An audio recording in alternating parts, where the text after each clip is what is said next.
All right. Guys, I've been to the mountaintop, and I got something to say, all right? I'm unveiling the new long-term profit goal. Are you guys ready for this? Drum roll, please. This is going to blow your mind, okay? This is what we're going to do. This is good. $30 million? There's only 2 of us. We made $63,000 in gross sales last year. That's everything. Okay, look, I'm a visionary. Okay, what you're witnessing right here, this is leadership. I'm looking at where we're going to be 20, 30, 40, 50 years from now. Did Henry Fonda, when he invented the Model T, were they sitting around going, how are we going to build this car? No. Okay, they got their hands dirty, they grabbed the bull by the horns, and then they killed it. Okay, so what's the plan? Step 1, okay? We're going to maximize efficiency. Number 2, write this down. Number 2,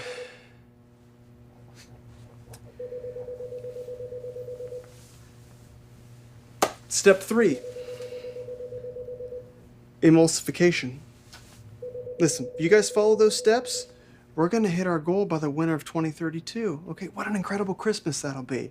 All right, so you guys know what you're doing? No. Awesome. All right, I'm going to hit the links. Ooh, Daddy likes.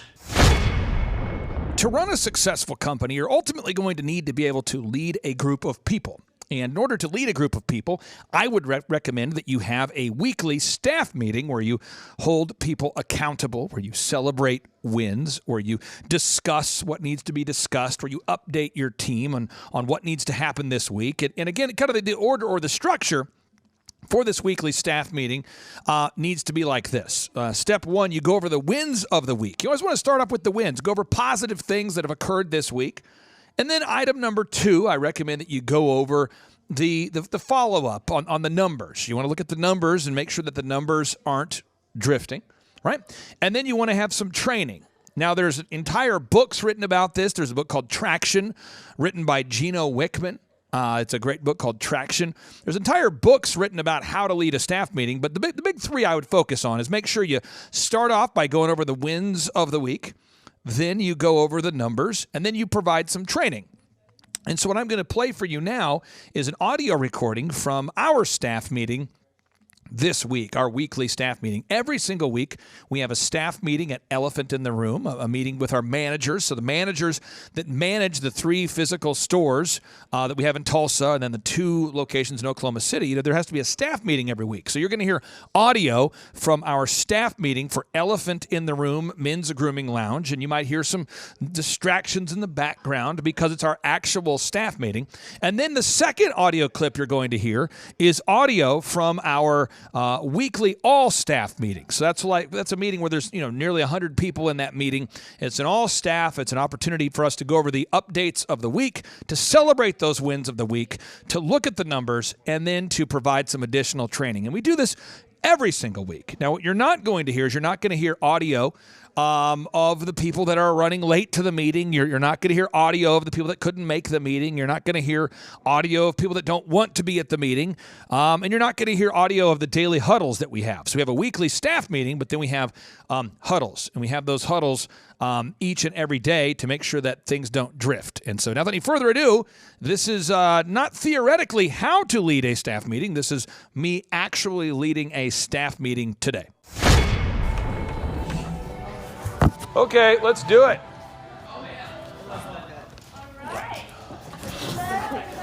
Hello.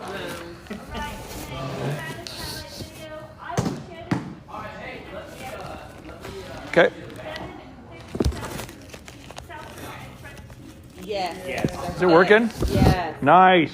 Printer's fixed. We've just been trying to fix that printer for months, and he came in and just pushed 2 buttons. That's the move. And then Devin, you bought the letter for Broken Arrow. Yep, Way to go. Delivered. And then Devin, so the letter got delivered late last week. So Ulrich can go look at this. Oh yeah. Alrighty.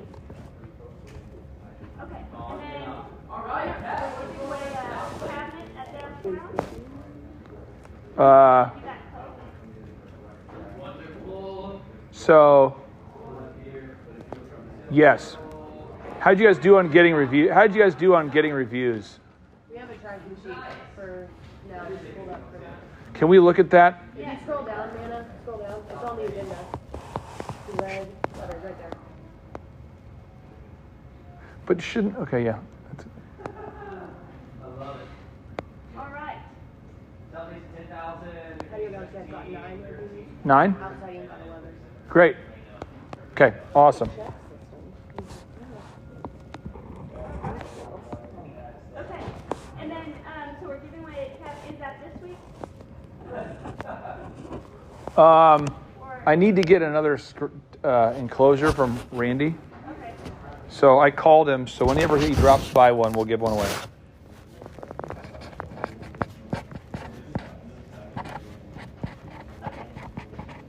And then the front seat is not working at downtown. Yeah, it's just, it was frozen for a long time and then unplugged it and replugged it back in now. But it's, So you need a new TV today?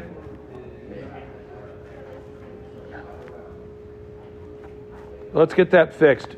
Yes, sir. And that's the menu screen? Yeah, so we get that right away. When did that go out? Thursday. Okay, cool. Manny, got that? Yes, sir. Okay, next. And then Haley is still uploading videos. And then Young got 30 reviews. 34. 34 reviews. Bam! Nice. Way to go, Young. And then let's see here. 276.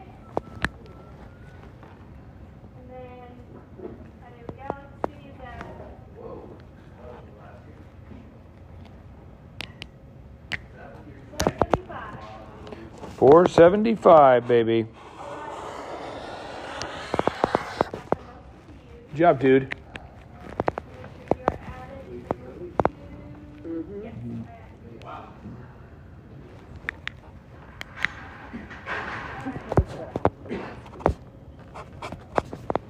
All right, and then how are the deluxe beer memberships going? They're going good. Good? I noticed we sold $100 gift cards with you guys. Nice. And then let's go over our tracking sheet. All right, so 53 clients were turned away. 3,750. Why did we turn down 53? Is that higher? Two stylists quit at this last week, so we had Who quit or what happened? Amanda quit last week. She was not a great fit anyways, so it's better. And then Christy just like ghosted. She didn't come to the meeting on Monday, and so I kept calling her, and then she didn't show up Thursday. So Okay. And Manna, do you have other people in the interview process in the pipeline? Yes. So I was going to have 2 people here today. One person doesn't have a car, so she said she'd reapply when she has a car. And then Jeremiah, he was supposed to be here last time, so I reached back out to him, and he said he'll be here today. Okay. All right.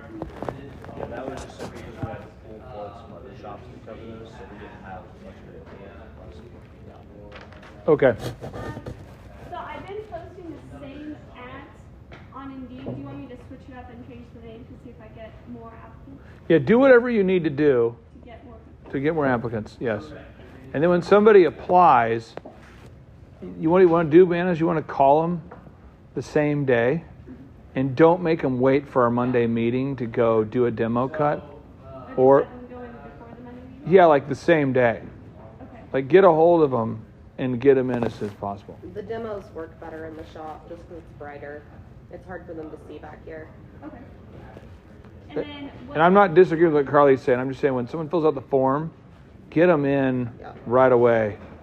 It's better that way. Does that make sense? Any shop that I have a lead at? Yes.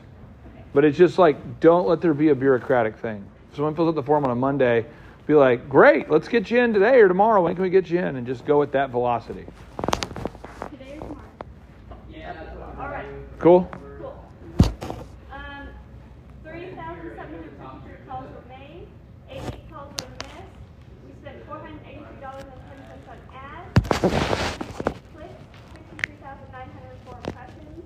21 people came from word of mouth. 1 came from Facebook. 30 from Google. 4 from walk-ins. 1 from Instagram. 1 came from a report card. And then 66 outbounds were booked. 22 members 3,469 members. We had 500. So said person that quit, is anything that, or didn't show up? Anything that led up to that? No. No. We Typically something. think it was like personal stuff. Okay. We don't know for sure, but she had mentioned like moving abruptly from Florida away from her husband. She's going through a divorce with. And it sounded like it was bad, as in like she's trying to get away from him. But there's no proof. That's just speculation. So. Did you mention the potential living quarters that we have available? Our safe house that's upstairs, I did not. the top shelf. How uncompassionate of you! You could have said, "We have this incredible safe zone we call the top shelf." I will be more. Is that up for dibs? No, well, it lacks privacy and restroom facilities and showering facilities, but it's there. Lofty. It's lofty. Okay. All right, keep going. 43 reviews were gathered. Downtown got 2,095 reviews. South Coast is at 3,092 reviews. Broken Arrow is at 2,552 reviews. Downtown got 4 video reviews. I did not see any video reviews from South Coast. We had one. You had one? One. And then our closest competitor for South went up to 1 review, but it was a bad one. Downtown had 5 video reviews. 5. Okay.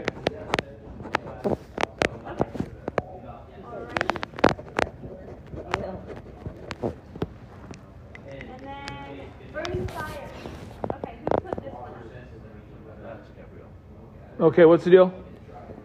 So basically, there was a client who, like, his profile information was not in the system, and a completely different person was booked instead. And it was just chaotic because. Got it. Who booked him? That was she was the guy before this guy. She copied his number and pasted it, so she put the wrong file on there. Okay. She knows about it. Yeah. Okay. Next. And Well- this happened at the exact same time as. What happened there? What happened was the gentleman was actually leaving out on Thursday. Yep. But he got booked on Friday. He was like, listen, is there any way I can get a last second on Thursday in? They went ahead and booked him 7:30 on Friday. Luckily, Katrina had a little bit of space in there where we could get squeezed in and absolutely killed it. Made a great cut on it. But yeah, we just had Matt, you aware of that? Yeah, I don't know what happened on that one. I listened to the call, and Brad did tell him he was booked on Friday the 17th, and the guy acknowledged that, and then he called back, and Liz also confirmed that the next day. Did you show compassion and tell him about the top shelf? I don't know. Sir, are you aware that we have a safe place?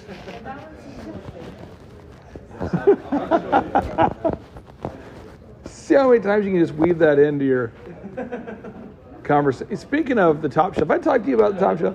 No, I'm trying to book a haircut. Okay, just curious. Anyway, so. I put that on there. We have so if you scroll up a little bit, we have a staff sheet right there, staff contact sheet. If you guys will update that with your numbers. Let's do it now. Carly, I'm putting you in charge of this.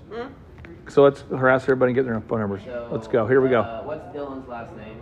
Come on now. Here we go. Klutz. Klutts. You mean Flex? There we go. Don't get Carly pissed. What's his phone number? Who has the number?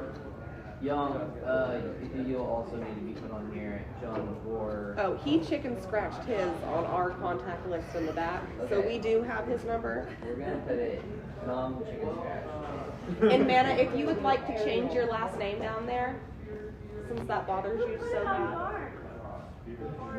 Jordan, It's Blummer. will you make sure that everybody's phone number's on here? Yeah, I will. Let's do it now. You want me to make sure for South? Is that what you were saying? Yeah. Yeah.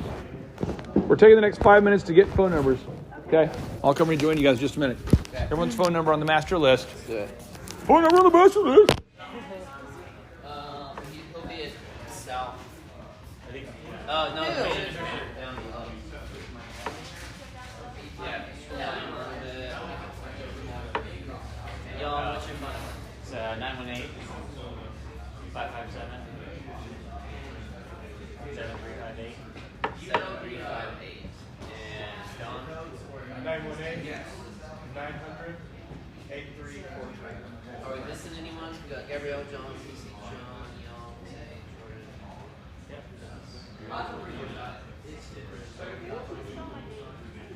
I told you that you hated that. Scroll back up a little bit. Let's see if we have any missing stylists. I'm pulling this up and telling you. That's good. Downtown look good? We've got Adrian. Downtown's good. We need to take Brianna off. Yeah. Yup. DRIE.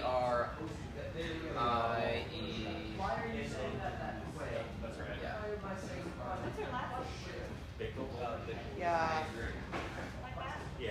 Yeah, and her phone number is 918-329-8475. Is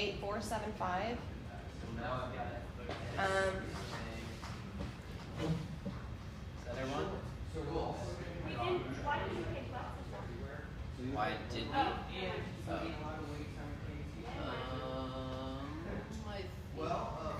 I think we're good. Does that look right? And everybody? Good? No? Yes? Okay. Nice. You have John's number on here? Okay. We have 2 Johns.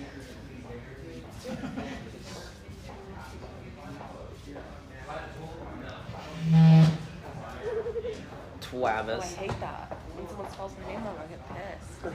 It's not my Don't name. you spell like Karli? Just like that, Jordan. You know it. Just like that. You're the only one I don't get mad at, so Aww. I know. Something about you. It's my charming personality. Oh yeah. I'm thinking it's those arms. I like These it. little things. That's a nice touch. Shut up.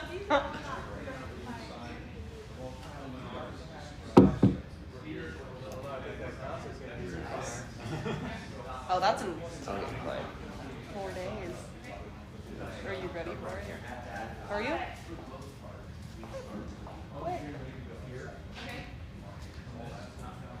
If you guys will print that off today and post the updated version in the break room. Aye, aye, Captain. Give me a call and remind y'all. Hey Carly, will you update the...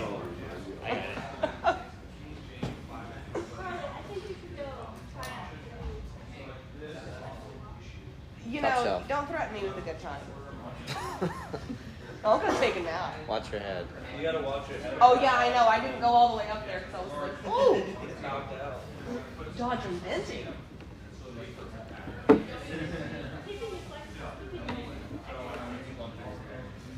Make them sign a waiver. Bottom of the steps. If you can come up here, please sign a waiver.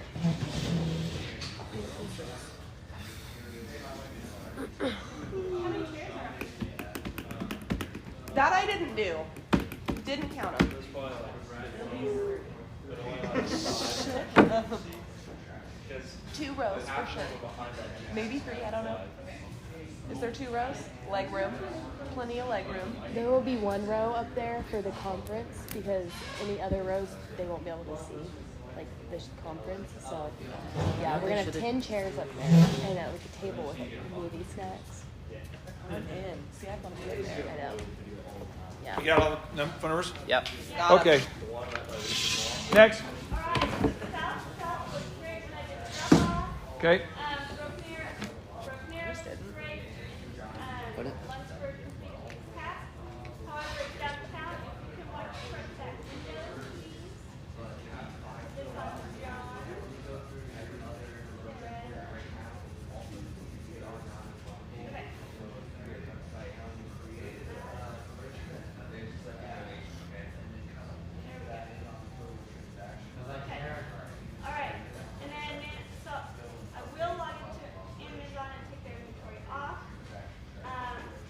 So you're going to take the inventory off this week, Amazon? Yeah? Okay. Yeah, I checked Thursday and DeVore wasn't. He had some that he didn't track, but I haven't checked since Thursday. But other than that, Okay. it's okay. And I want to explain this to everybody. The way taxes work, and if you guys could just take notes to kind of humor me that you're paying attention on this, okay? So you have graduated tax, income tax. So what that means is the more money you make, the more money they take. We on the same page? You got this? Everybody good? So when you fill out your paperwork with Prime Pay, you have to go in and select withholdings, right, on the paperwork. And if you don't, then the money won't be taken out of your check, but you'll still owe it.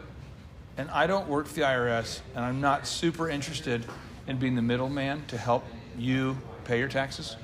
So there are currently 4 stylists that have, through whether accident or intentionally, I haven't checked the right boxes. And therefore, they come to me with their tax problem, which is not my problem. And I can't overstate how little I care about it. So then you get a tax. Another example is stylists get tips. And if you don't report your tips, but you go to buy a house and you are tipping, like in a good day, what's a good tip day for you, Carly? Like $200. $200. So you're doing $200 a day of tips, and that's $1,000 a week and $52,000 a year. And you go to buy a house and you're like, hey, my income was $80,000, but the bank's like, no, it's $35,000. And you say, yeah, but I get tipped this much. Not only will they, that doesn't work, but now you have to report it as income you got to go pay taxes on. So today, what I want to do, Manna, is I want to devote the entire meeting to make sure that everybody's set up correctly in Prime Pay. Okay. And I'd like Carly to be sort of your roundup stylist group. So we're going to round up somebody, make sure they're set up in Prime Pay. That's what I want to focus on. One at a time? Yeah, because there's one that you're aware of, but there's 3 stylists who've told me just in passing, like, wow, I owe this much money to the IRS. And I'm not the tax guy. Like, I don't, but if you don't withhold it, you're going to have to pay it. And I don't want to be the guy who has to help you get caught up on taxes. Okay? Does that make sense? Yep. The only reason we're having this conversation is different than this office. In this office, there's no outside payment received by employees. But in the hair business, there is. Does that make sense? Am I being clear? Yeah. So like in this office, it'd be highly irregular for a client to tip you and go, hey, great job coaching me. Here's $100 or the SEO team. But in the hair business, it's very normal for tips. And then what happens is when people apply to buy a house, that's when the issue happens because the mortgage lender says, how much money do you make? And you say 80. And they go, no, on your taxes, you reported 30. And they go, oh, I made that extra in tips. And then they go, okay. And then they get a bill from the IRS. Woo, woo. Hey, you owe back taxes on $50,000 of income. Does that make sense? Yeah. Everybody on the same page? Yep. So that's what we're going to focus on today, okay? Cool. All right, cool. Yep. Keep going. Okay. And then all managers understand how the unlimited works. Yep. And then John performed his new song on the 23rd. Which is, that's soon, bro. Yeah. Wow. Okay, so let's pull up the agenda for May.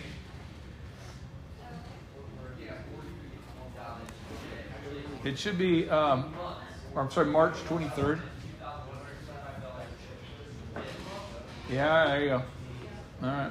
And then we scroll down. Scroll up real quick. I'm going to shave my time.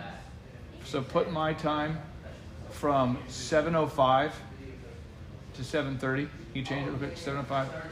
Yep. And then move Sherwood from 6:30 to 6:55. Okay, and then when you run up there real quick and tell her what you want your... Can you run up there real quick, John? Okay. And then, Manna, he'll tell you what to type there. So I want to put your first name, last name, and website and the name of the song. Cool? And it better not suck, bro. That's great. I used to work as a DJ, at clubs forever. And the way they would pay you if you'd go try to get a gig, the club would say, how much do you charge? You'd say like $500. And they're like, I don't have any money for that. So you go, okay, why don't you pay me $1 and then pay me just every time you sell a beverage, pay me $1. And they go, okay, but it better not suck, bro. That was always the motivational line from the club owners. But it worked. It's a good way to get paid. Okay. And then, Manna, move it where the 55, there's like a dash between 55 and PM. Can you remove that dash? And then you want to move from 6:55 to 7:05 because I want to give you that window. You got 5 minutes, but, a little Cool? Yep. Okay, it's good.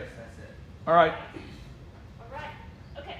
So we've got our holiday schedule here. Managers will now track these licenses so they were not combined. Yep. And then make sure you let the stylists know if they have a review. Also group text Carly and I. And then selling condo hats at 27, selling mesh caps at 25.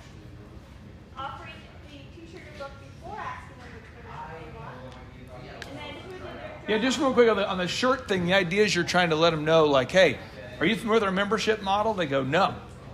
And you got the one sheet, right? And you go, well, basically you're just prepaying for your next haircut at a discounted rate. And so our first package comes with this, boom. Our second package comes with, you're using the power of the pen to point at the benefits. This is how deep state pharmaceuticals are sold as well. Okay? Because no one ever reads, they just look at the pen. You know, this package includes this. This package includes this, and this one includes, and all of them you get a free shirt when you sign up. Which package do you want to go with? Not do you, like which one? Not do you. So it's and by any of them, if you get a shirt, any membership you sign up, you get a free shirt as well. Which package do you want? This one or this one or this one? And they go, what is the difference between that? What do they ask you after you say that? What do they say? What do they say? After you say, which package do you want? What do they say? Zane, what do they say? Can I sign up next time? Okay. What else? I don't want to think about it. Okay. What else? All these things. You go, the great thing about these memberships is it's totally month to month, and you're just prepaying for your next haircut at a discount. And so it's basically like you're just saving money off your next haircut. Which package do you think is just the most glorious? And you get the Sanctimonious t-shirt, and I might even cry a tear of appreciation if you buy. I'm not above begging, or I'm not. You know, and then they'll usually go, fine, just stop groveling, whatever. But you gotta, that's how it works. Okay? You can usually be seriously flying in like 70% if you bring it. Okay? All right, next. All right, is everybody, who did their $1 drop-off last week? Anybody? I did not. I didn't. No. Everyone needs to do that. Okay? All right. All right. Everybody have the cards? Yeah, that's great. Okay. I need some more of those. All right, so we need to get more cards done. Oh, yeah. Is that the connecting with your team? Yes. All right, and then these are the ways you can get paid. Here are my upload notes. They stay the same. I'll continue like this. Right. And then... That's right. Yeah, your reviews are very, very helpful. Very helpful. I'm looking at the tracking sheet right now. When do you think you were All tired right, to be and able to then fill buy that thing out? place books on Amazon. You get a free one in the shop. And then Matt, I need to add Christy and Amanda Toth. No, I believe that they. Okay. It's a Okay. yes, they're off. But I do need to take a second. Okay. And then is this number accurate 40? Yes, it'll be 39%. Okay. And then are you still steering to the rear of the month? We are. And then Carly, how are we on the haircuts? Yeah, we're good. Okay. And then... Do you want to do those today with Yes. going through paper? Okay. Yeah. All right. And then here are the schools. I went to Jackson Beauty College with Jordan and Amanda last Tuesday. Can I explain something to you again, man, just to help you? I'm not attacking anybody here. This is not an attack. Don't get offended. But this is just when you're 40, if you're organized, this is how your life's going to be, okay? So on my to-do list here, it says, right there, Devin, can you read that underneath the red dot? Underneath the red dot. Underneath the red dot. Says Vanessa, Friday, April 28th, win the Domex. Yeah, there you go. With so, the Domek. Yeah, Sorry. so the Domek is a buddy of mine. He looks a lot like Tim Allen from Last Man Standing. Kind of acts like that too. And he was like, bro, we need to get together. I go, we do. All right? But everything's planned out, so it's like April 28th is the first day I have available to get together, which is like a month after now. And that's to grill hamburgers. You know what I'm saying? So like everything is planned out. So like that building I'm building out there, I planned that out a year ago, and it's going up now. You know?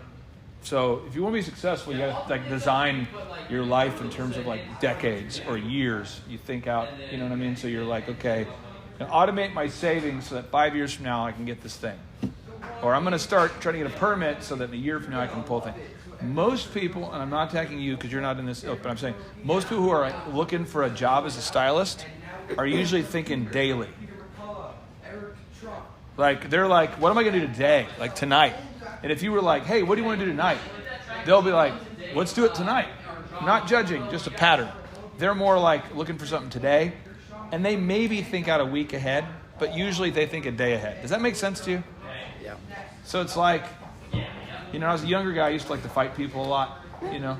And so now I don't because it doesn't make a lot of sense. But at the younger age, I'm like, you know, worst case scenario, he wins, I win, but let's go for it. You know what I mean? But like now older, I'm like, that's probably not a good idea. But, you know, so like road rage tends to decrease as one gets older. Because you're like, if I follow this person to their house and I finally do find where they live, what's going to happen? Probably not a good outcome. But younger folks tend to be like, well, let's do it. You know?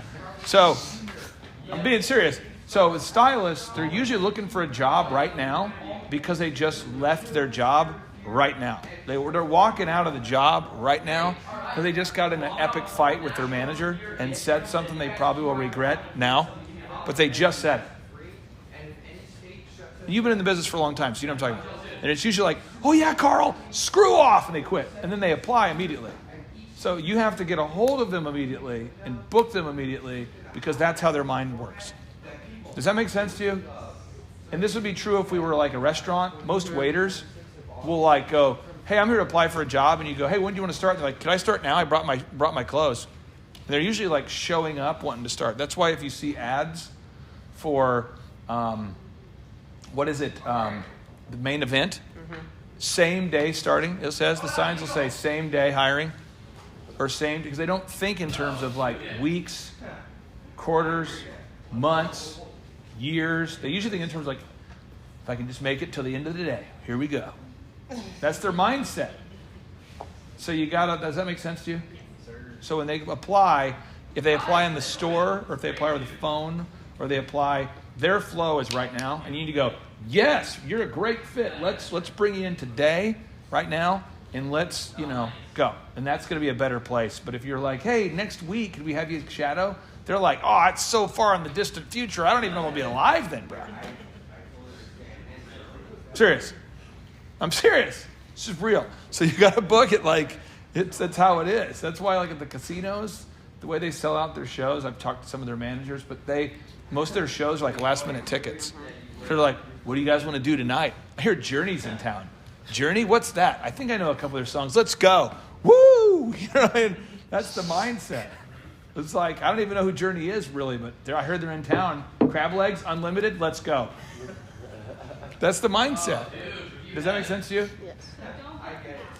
Don't book it because it's not a good, and don't make a bunch of steps either. It's like, let's get you in to do a demo. Let me get your number.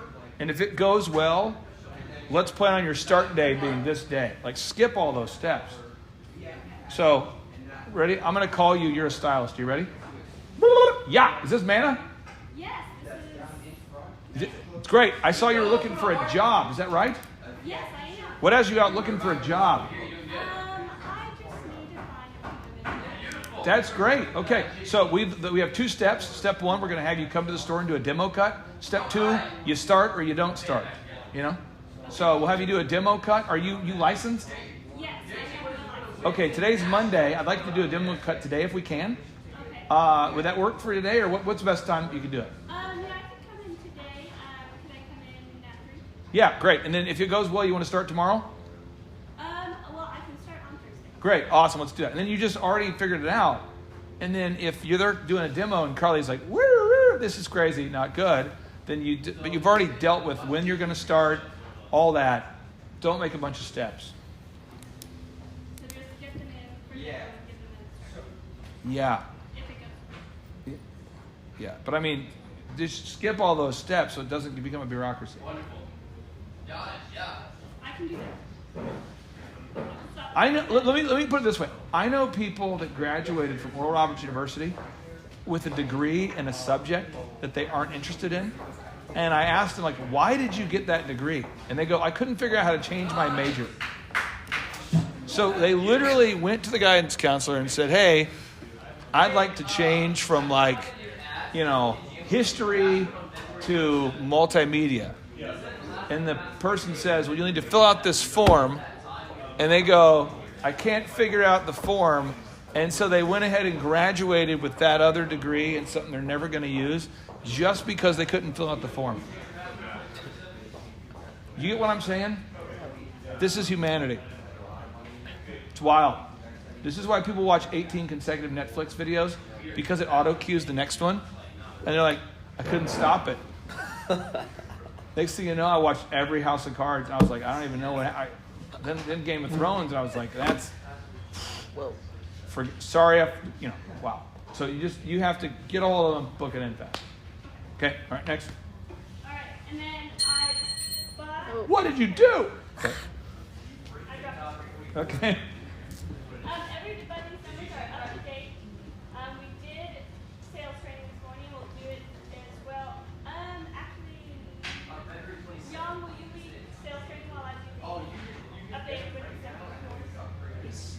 And then I did drop off last week. I will drop off again this week. And then, so we're going to delete this. Young, I don't hate you, but I'd rather have Devin lead that. Devin, can you lead that? Yes. Okay. Have Devin lead that sales training. Yes.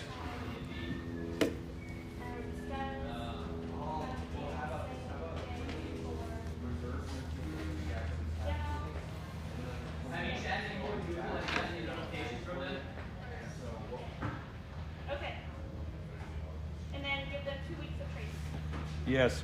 Okay. Yes. And then I did update all the reviews, so update there. Yep.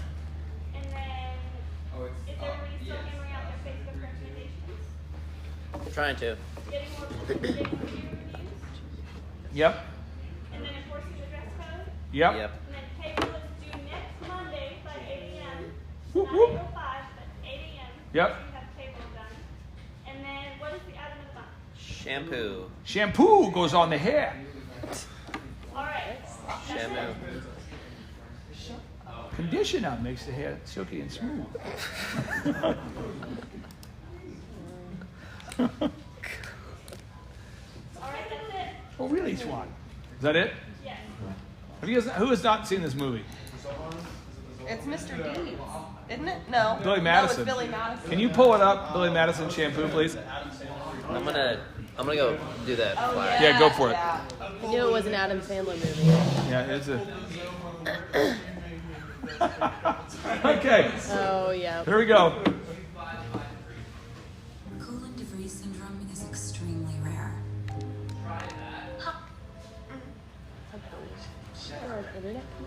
Crank it up a little bit. In the car. You should have had some. Well, maybe if you told me there were delicious Triscuit crackers, I could have enjoyed them with you. I'm sorry. Well, sorry doesn't put the Triscuit crackers in my stomach, now does it, Carl? Gentlemen, I'm sorry to have kept you waiting. Well, have you all met? Eric Gordon, my executive vice president, and our operations manager, Carl Alphonse. Sit down, gentlemen, sit down. You, take it. Good to see you, sir. Where's Billy? Juanita said he'd be down in a few minutes. I'm sure you'll all be very impressed. Shampoo is better. I go on first and clean the hair. Conditioner is better. I leave the hair silky and smooth. Oh, really, fool? Really? Stop looking at me, Swan. Okay. I think he's Okay. so cute. All right, we started. It's good. It's good. It's great. All right, 3, 2, 1, boom. Yes.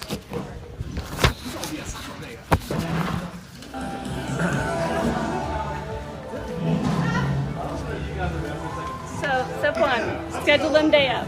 Yep. People don't plan ahead like.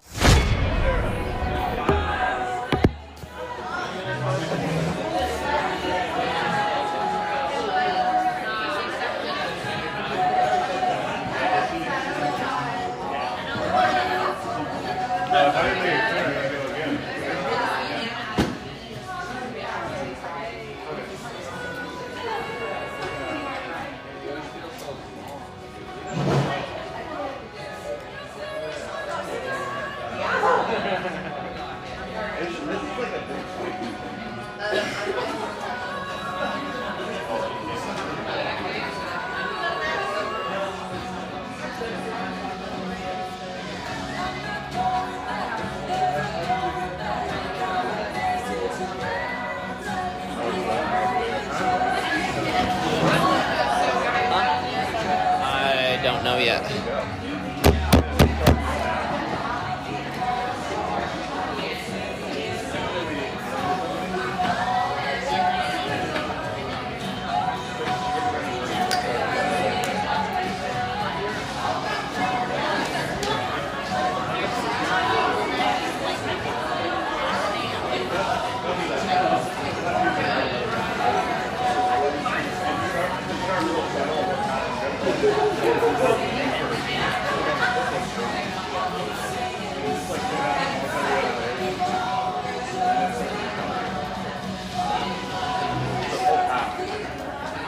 Nice shot, Jordan.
Okay, everybody. Welcome to today. It's Monday.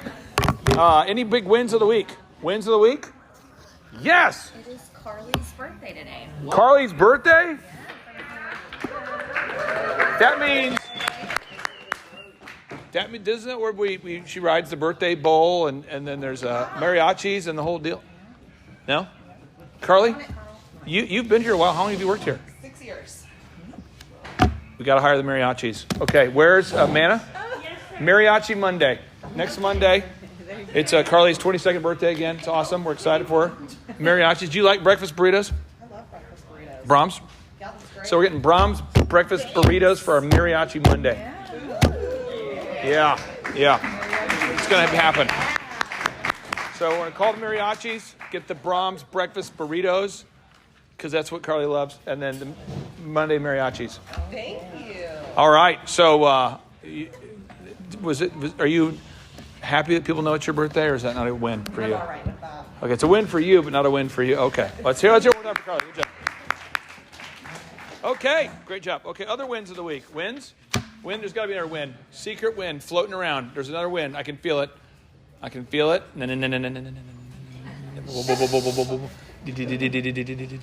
Yes.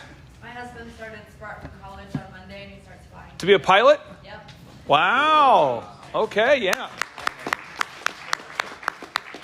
Okay. Any other wins of the week? I think I saw another hand go up. Was there one more hand that went up? Was there one more hand? No? Yes. Arkansas beat Kansas to go to the Sweet 16. That's a big win. You're fired up about that. Now, is Arkansas a top 20 team? No, not this year, but it doesn't matter now. Yeah. So they beat Kansas? And what was Kansas rated? They were the number 1 seed. Really? They won. Wow. Wow. Okay, so Arkansas is moving into the Sweet 16? Yep. Where's that going to be played at? Las Vegas. Are you fired up? I am pretty pumped. I feel like you want. I feel like you want to make a bet, and I want to make a bet with you right now. So let's do. So you want Arkansas to win? Who they playing next? Do you know? Okay, and what's UConn's seed? Okay. So how much do you want to bet that Arkansas wins? What do you want to bet? You want to bet anything? You want to bet anything? No, I think the Hawks can win. How much you want to bet that they're going to win? I don't know, $20. Okay, here you go. Oh, here you go. So you bet 20. Let's put this on the record there. Let's put on the record there, Devin. Okay. So you're betting 20. Okay, that they're going to win. If they win, if they don't win, you owe me 20. But if they do win, I owe you $100. That sound good? When is the game played? It's on Thursday at 6:00. I'm going to be making money Thursday night. No. You ready? You ready? You want to do that? Okay, that's our bet. Okay, you got that? Devin, you got that down? Okay. We'll pay out next week. Okay.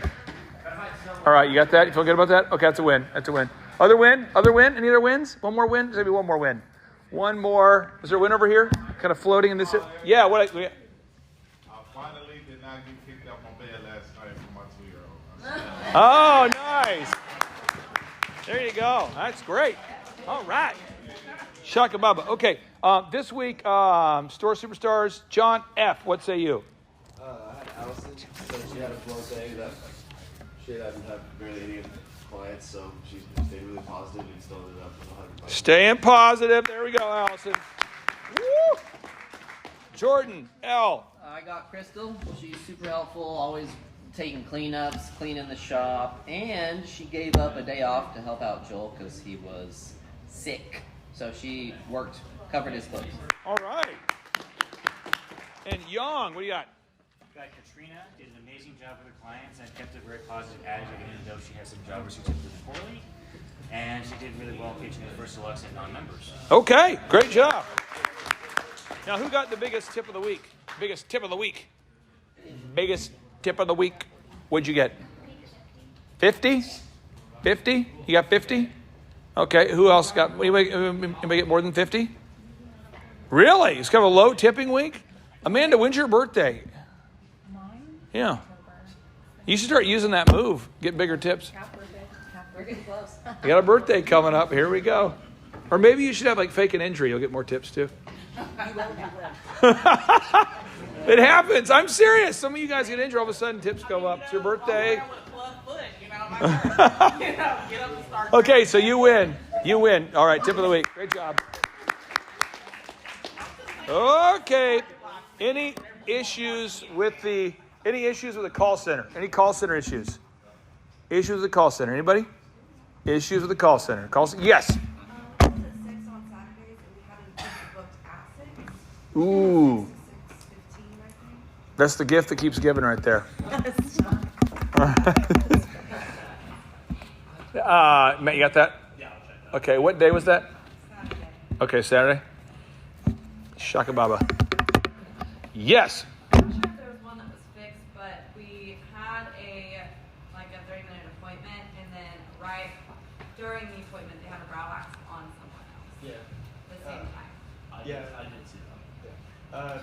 Dustin luckily had a little free spot that time, so he was able to take that brow wax. So we did get that resolved, but yeah. Okay. Anything else in the call center? Call center issues? Nope. Okay, great. Okay, any issues in the store? Any broken one? I know we have a downtown TV that's out. Is that right? Downtown TV. We'll get that fixed today. Man, you got that? Yes. Anything else? Downtown TV and then South Washington today. What's that? South Washington. We've been wringing out towels to dry them. Is it? Do we buy a new one? We're going to buy a new one. We're going to buy one that's can handle our load. When were we going to buy this? Today. I'm going to Lose today. Or Home Depot. Whoever will deliver. Okay. Lose. Mariachi Monday. Burritos. Breakfast burritos from Brahms. Lowe's. Okay. Fun with words. Okay. Any other burning fires this week? Burning fires? Okay. What we're going to do today is I need you guys to take notes. Again, just if you don't have a note-taking device, maybe grab a Fresca can and sort of etch it into your arm somehow, or get a ketchup packet, or if you don't have a piece of paper. Carter, can you make sure it has paper, pen and paper? Okay. And then Zane, can you help on this process? Paper, pen, paper, pen. Pen, paper, pen. We need paper and pens in preparation before our big breakfast burrito from Brahms. Mariachi Monday. Pens, paper, people. Lowe's. Yeah. Lowe's. Before we begin taking notes, take 60 seconds, maybe 2 minutes, 3 minutes, meet somebody you don't know. Emulsify, meet people you don't know. We're coming back in just a few minutes. Coming back.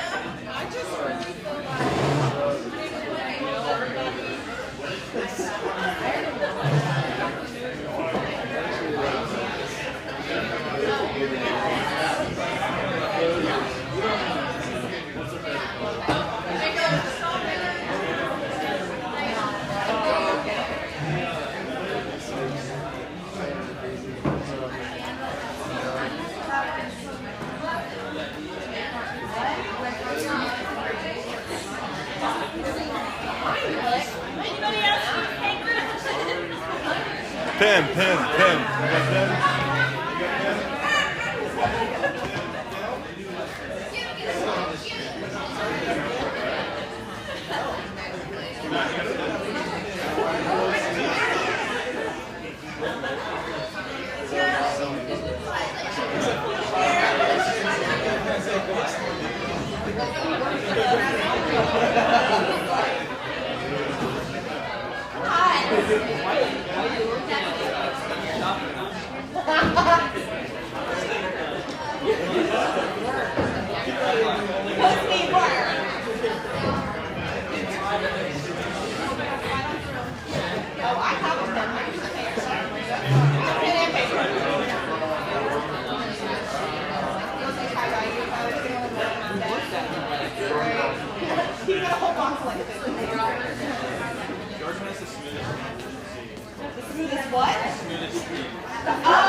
Okay, we're back.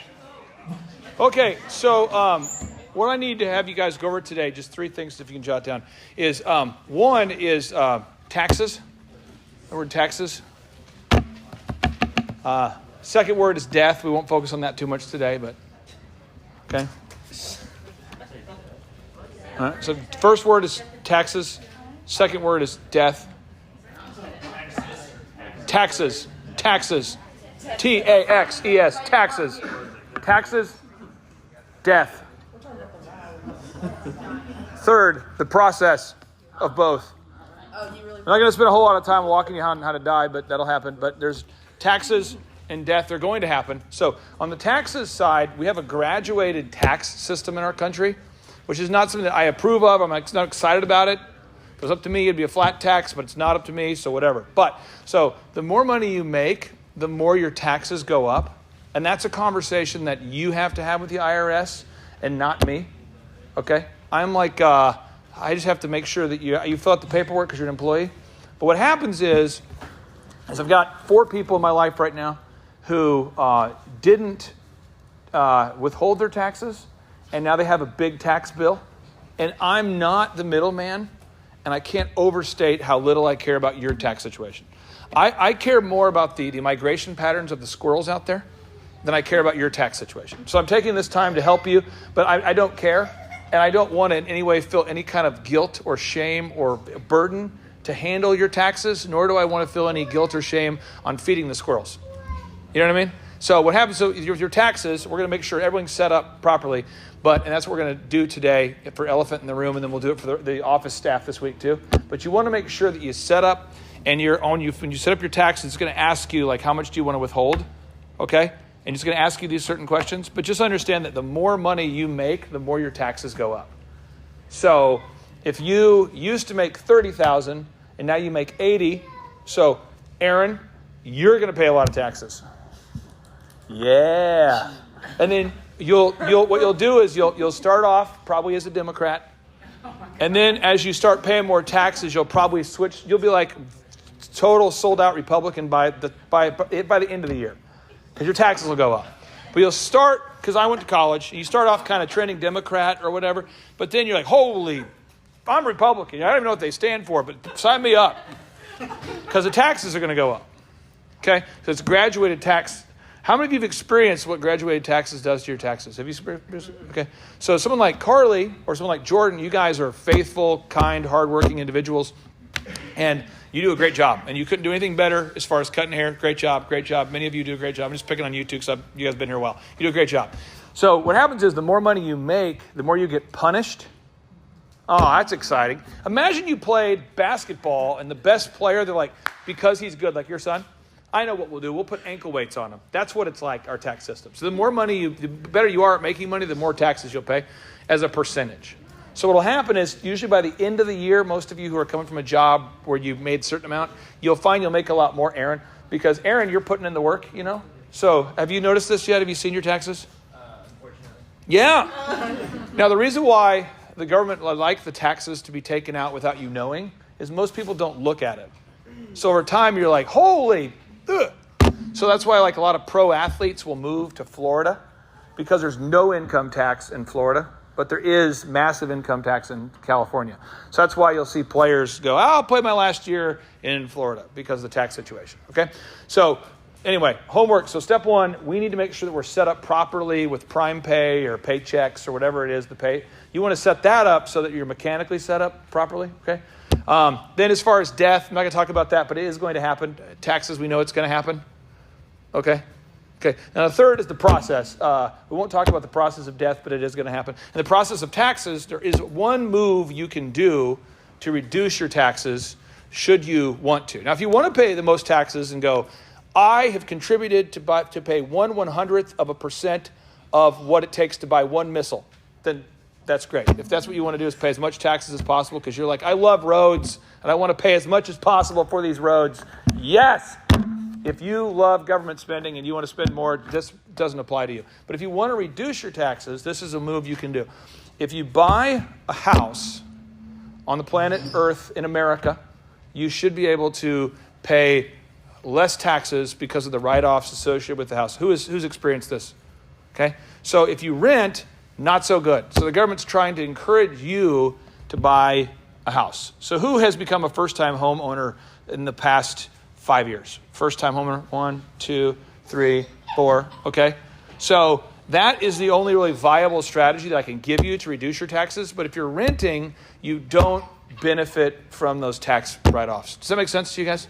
So I know I'm oversimplifying, but my pro tip for you, now these are more details how to reducing taxes. If you buy a house that's worth $300,000, but you go buy it today for $200,000, how much money did you make in equity? If you bought a house that's worth $300,000, but you bought it for $200,000, how much did you make in equity? What?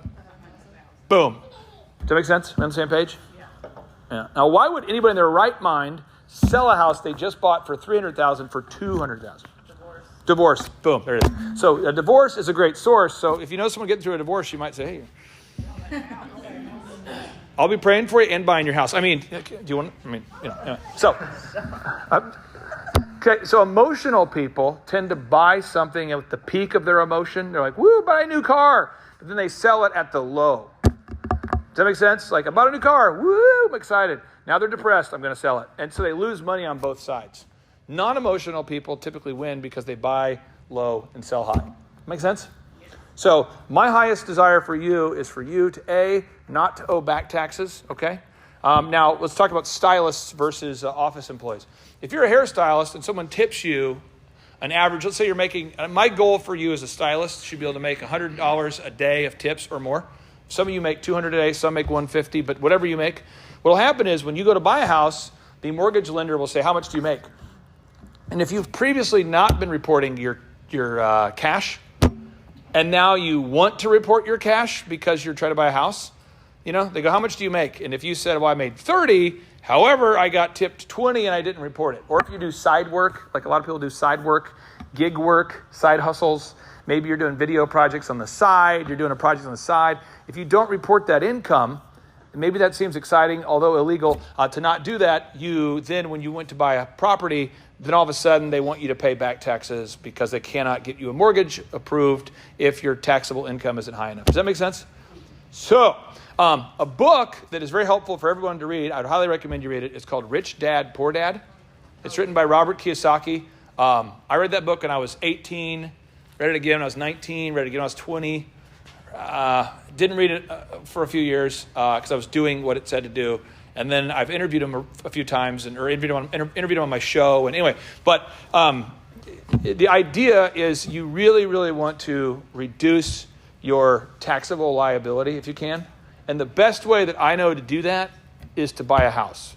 So if you look at a house and you find a house that you want to buy in Coweta, and the house is worth $200,000 and you could buy it for like $162 because somebody has to sell it, then that's a good deal. So how do you find houses that need to be sold? How do you do that? What's the process like? People typically who are going through a tight financial situation stop mowing their lawn. So if you just look for tall grass in nice neighborhoods, that's the pro tip. Because usually if someone has tall grass, like Amazon, like there's a monkey, like there's a spider monkey, like there's like an anaconda in their front lawn. It's like the movie Jumanji is being shot right there in the front. It's like Jurassic Park right there in their front lawn. That person is usually needing to sell their house. And if you say, hi, I'm interested in selling your house, that's usually a good one. Also, for sale by homeowners, that's where somebody's like, man, I want to sell it myself because they maybe can't afford to pay the realtor or they think they can say. Those people are usually good sources for that. Expired listings where you have a house that didn't sell during the window. And as interest rates go up, less people buy houses, which causes people to usually be more flexible with selling them. More desperate to sell them. Does that make sense? Because the interest rates are higher. So as interest rates go up, houses will sit 6 months, 7 months, 8 months, 12 months, whatever. So that's the process. Does that make sense? Dudes and non-dudes? Okay. So let's recap. Taxes are going to happen. Woo! Yeah! Yes! No. Okay. Death is going to happen. Woo! Yeah! No. Okay. But the process of reducing your taxes is going to involve you buying real estate. That's a pro tip. And for those of you that have children, make sure when you're filling out the form that you update that every time you have a kid. All right, because that'll allow you to reduce your taxes. So what we're going to do today is Carly and Man are going to work with the Elephant staff to make sure everybody's set up properly, because some of you, your life has changed since you filled out the form. So we hired you 4 years ago. You didn't have a kid. Now you have two. So I want to make sure you're getting those deductions, okay? But then tomorrow we'll be working with the rest of the office staff on that, okay? All right, so that's what we're going to do. And we'll go over stats real quick here. So stats, going over stats. Here we go. And downtown. John F., what do you got? 38. Woo! Woo! It's not quite woo. It's more of a woo. Woo. Can't go Ric Flair. Woo! But can you just kind of woo? Okay. Stop. Woo. Woo. Woo. It's like the beginning of that woo, but you stop. Woo. Were you going to say woo? I was, but I had to stop. It's like a bunt. Okay. All right. Here we go. And South Tulsa. Young. 28. Spring break. I agree with that a little bit. Spring break. You get a lot of spring breakers in there. A lot of college whippersnappers. Who are you? We got a lot of wrestlers. Wrestlers? From the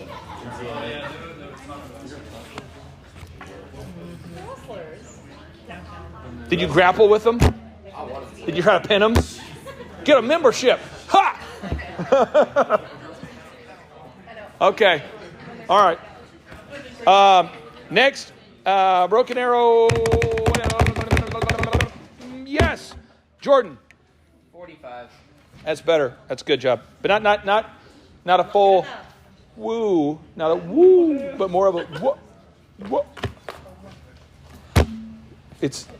There's a momentum to it. You're woo, and you just stop. Ric Flair, why didn't you say woo? Well, it was 45%, so I just went. Woo. Okay, all right, great. Okay, okay. So we're going to focus on, and you guys can leave after you're set up with your tax situation. We'll do that today, unless there's a specific demo cut, Carly, we need to do for anybody who's potentially new. Okay, but I just want to focus on getting all the stylists set up, making sure your tax situation is set up properly. No haircuts, unless it's the demo if it's someone's new. Okay, and then Manna, Carly, where do you guys want to post up? Where do you want your workstation to be? Over by my computer. Your computer? Yes. Where's that? All the way in the back. All right, everybody kind of form a line this way. And if you work in the office, I need you to step this way. We're going to go over workflows. Okay, so we're going to work in the office. Closer, going over workflows. Office, closer, workflows. Us, we're going over it. Workflow. Workflow. Workflow.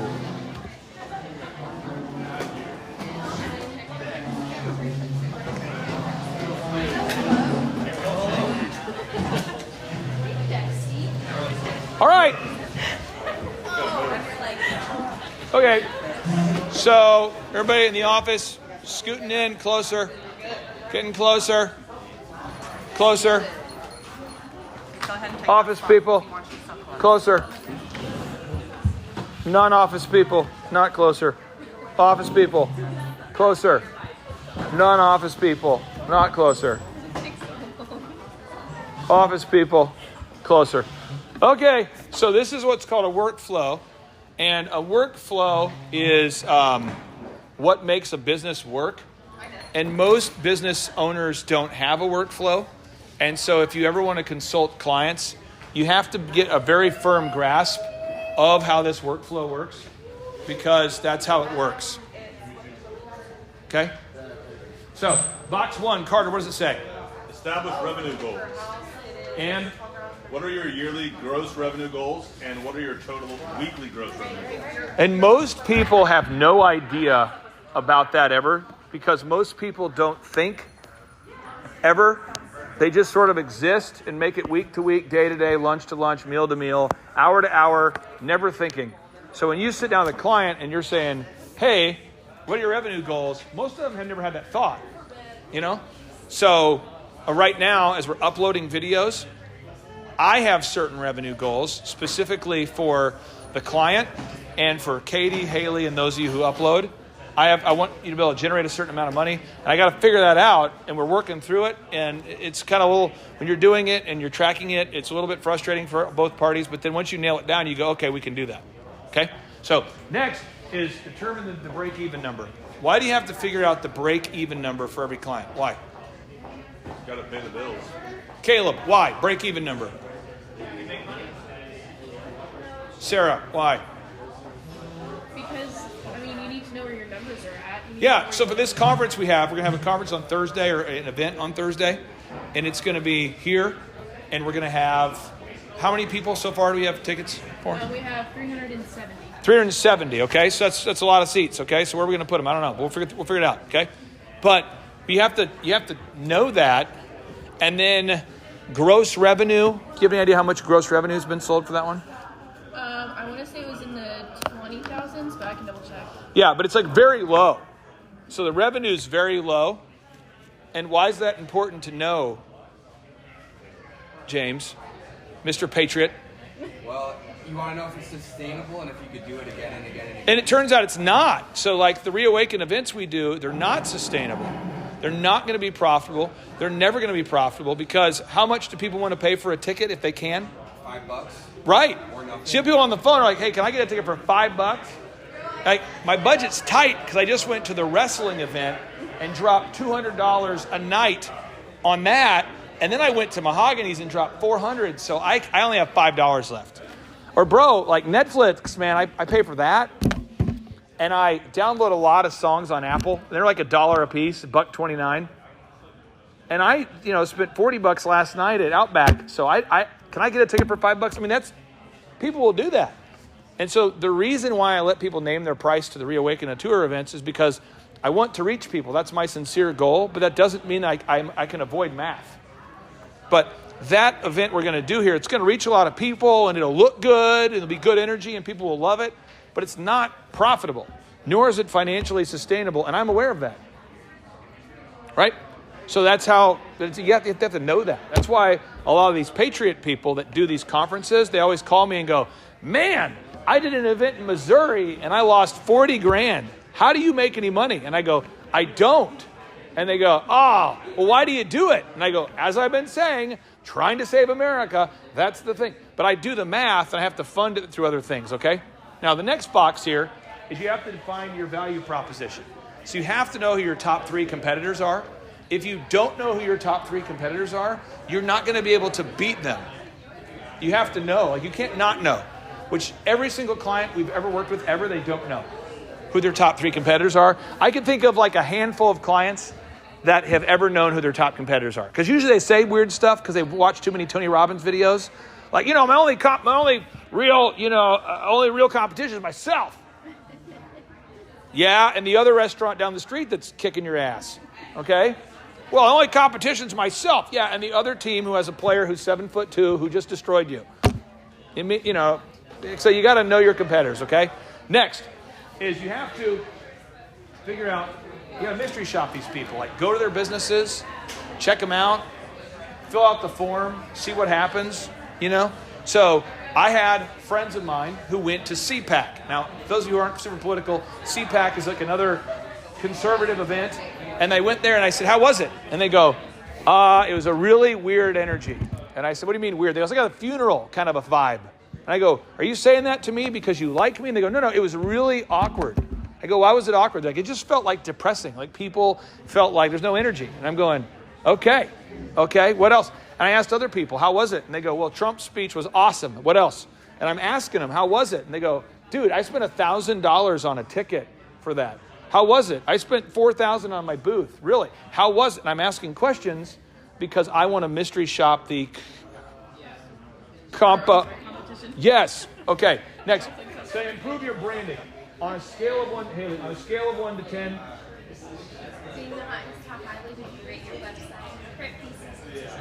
On a scale of 1 to 10, with 10 being the highest, how highly would you rate your website, your print pieces, and social media? Well, on a scale of 1 to 10. If 10's the best and 1's the worst, how highly would you rate? And that's like a self-awareness thing that people really have a hard time with that. Really have a hard time with that. This is the thing. if I worked for me, I would love this job. But you might not, and I'm aware of that. Like, I'm not bothered by it, but if it was me, I would love this job. But other people don't, and I'm aware of that idea. You know what I mean? Like, I'm aware that when I wake up at 3, nobody else is typically waking up at 3. And I'm aware that when people go home, I'm usually the last one to leave, and I like it, and I do it, and it's fun for me. And I don't expect that to be what you want out of your life, but that's what I like. But I'm aware of that. But if I said, Haley, to work here, you must get up at 3, ha-ha, and you must work till 7, ha-ha, you'd be like, you're crazy, bro. You know what I mean? But I like it. I'm committed to that idea, but you don't have to be. That's why the work schedule here is 7 to 3. Can someone please tell me why the work schedule here is 7 to 3? I've been doing that for like 8 years. Traffic, what else? Because you guys went to school. That's the problem. Because school was like, well, you got fall break, what? You got spring break. Tell me all the breaks you got. Fall break, what? Spring break, what? Summer break, what else? Christmas break. Easter, what else? President's Day. What?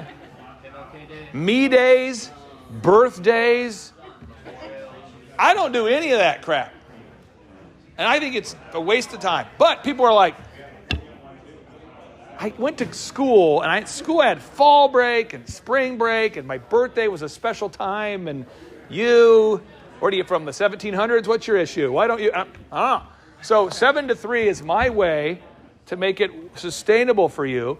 But when a guy like Aaron says, hey, I would like to work here 6 days a week, can I? I say, sure. But I'm like aware of the situation. Does that make sense? Like, I'm not thinking that I'm going to change the way people process life. I'm not, you know what I mean? But if I tried to, I would just get myself perpetually pissed and nothing would get done. Does that make sense? You feeling the flow? Okay. So, 3-legged marketing stool. Why do we have to have a 3-legged marketing stool? 3-legged. One could dry up and you always want to leave. Yeah, so you'll get a client that's like, I make all my money off of Google. And then guess what happens? They get kicked off the Google map. Had a very good client of mine for years, and he was obsessed with Google. Google's great. Through no fault of his own, his map got removed. He lost all of his reviews. And it happens to about 1 out of 10 clients. And his website got de-indexed, and basically had an employee on his team who left, and the employee left. He had all the passwords. He couldn't get a hold of the guy. Some stuff happened, loses everything. Well, like, that's his whole business is one leg. So once that gets turned off, you're done. That's why every client needs to have 3 ways they market, not 1 and not 75. Why not 75? Okay, what else?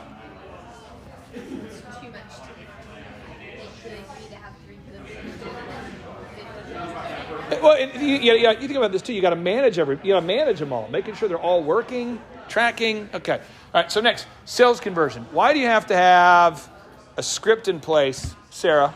Why can't I just be like, hey, say whatever feels good, go for it? Well, everyone would be getting different information. Yeah. And why is my desk right there by where the calls are made? So you can hear us. Right. And if I can't hear you, that's a problem. So it's like, oh, I'm really good. I'm just quiet. Well, then you're not good at sales, because I've never had a quiet person be good at sales ever in my entire life. And it's never going to change. You know, it's not going to change. There's no quiet person in the history of the world who's ever been good at sales. It's not a thing.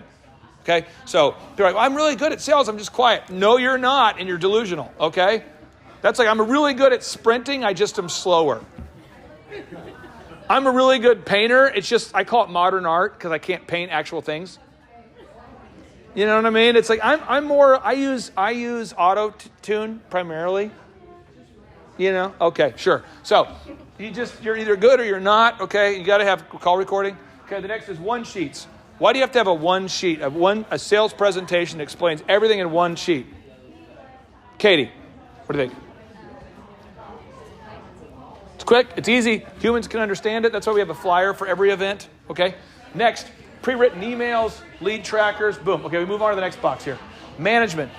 Every client we're ever going to work with, they got to figure out what people on their team will not do their jobs.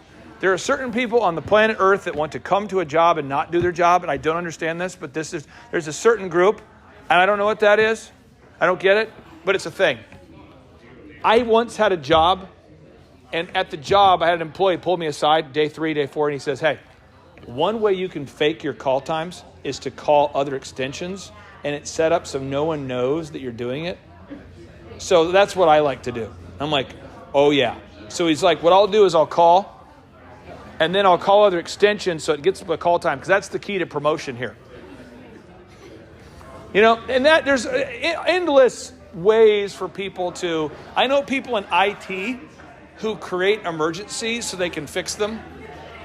I know marketing people that will call up a business owner and go, are you aware that your website isn't optimized and it's in danger of being, what do they create this fear?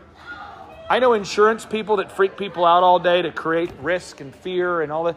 And there's a lot of moves people use to avoid doing work. There's a lot of, and you just want to make sure that you're figuring out in the company who's doing their jobs, who isn't. But there's certain, I call them squirrels. And a squirrel is a rat with good branding. There's like really sharp, well-spoken people that do a terrible job and they hide behind their likability. That's a move. That's called the homecoming king, homecoming queen.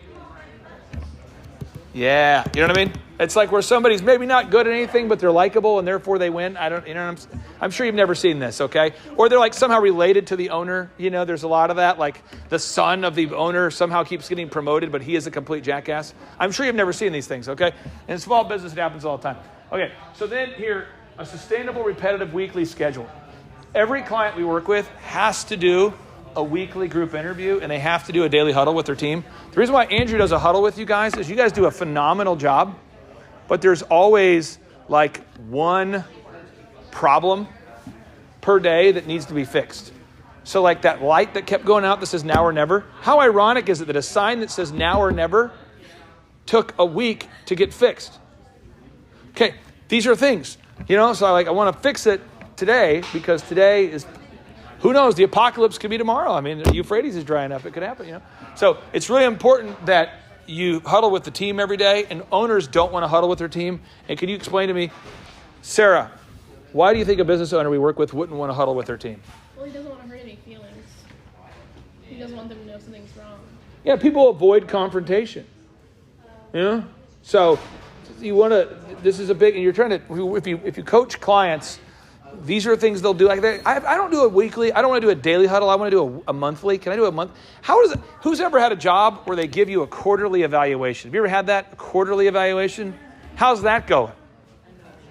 Yeah, they sit you down and they go, so Amber, and you're like, Ashley. Yeah, Amber. I mean Ashley. I have really been looking at your file. You're doing great on attendance.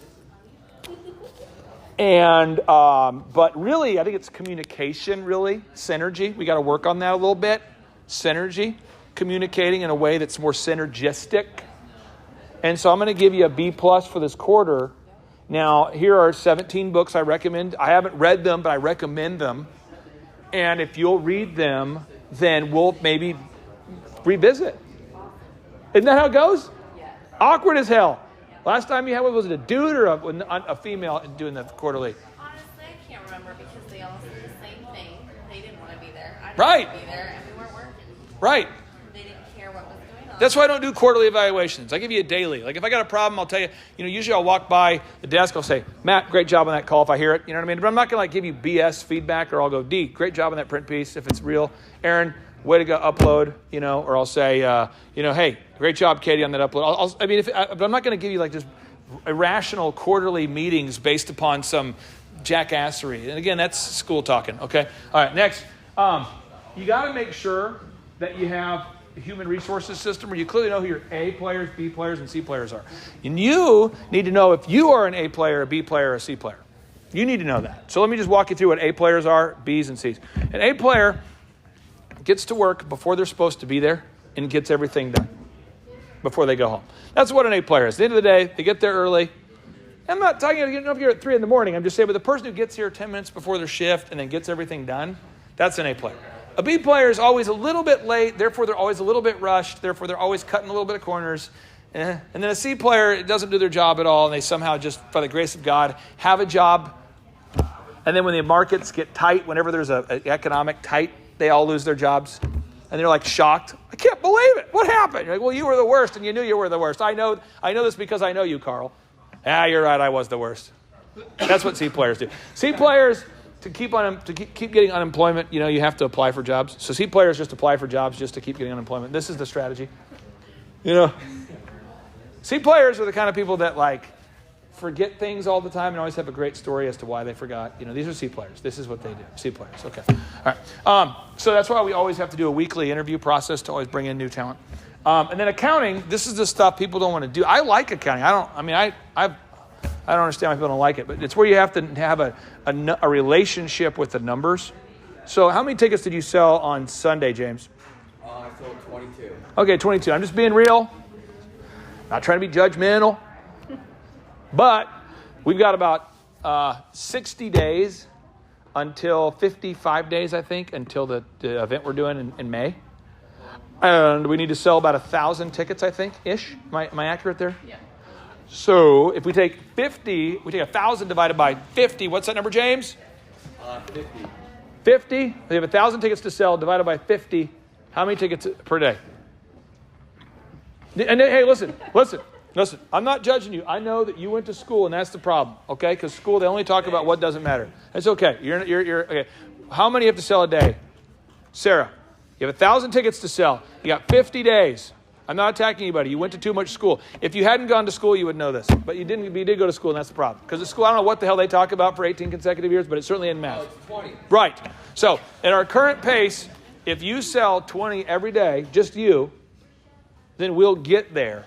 And I know that 15% of people don't show up to things. Why don't 15% of people show up? D, why do 15% of people buy a ticket for something and then don't show up? What is that? It's just what it's a thing. It's always a thing. It's what it is. They're C players. Could be. No calendar.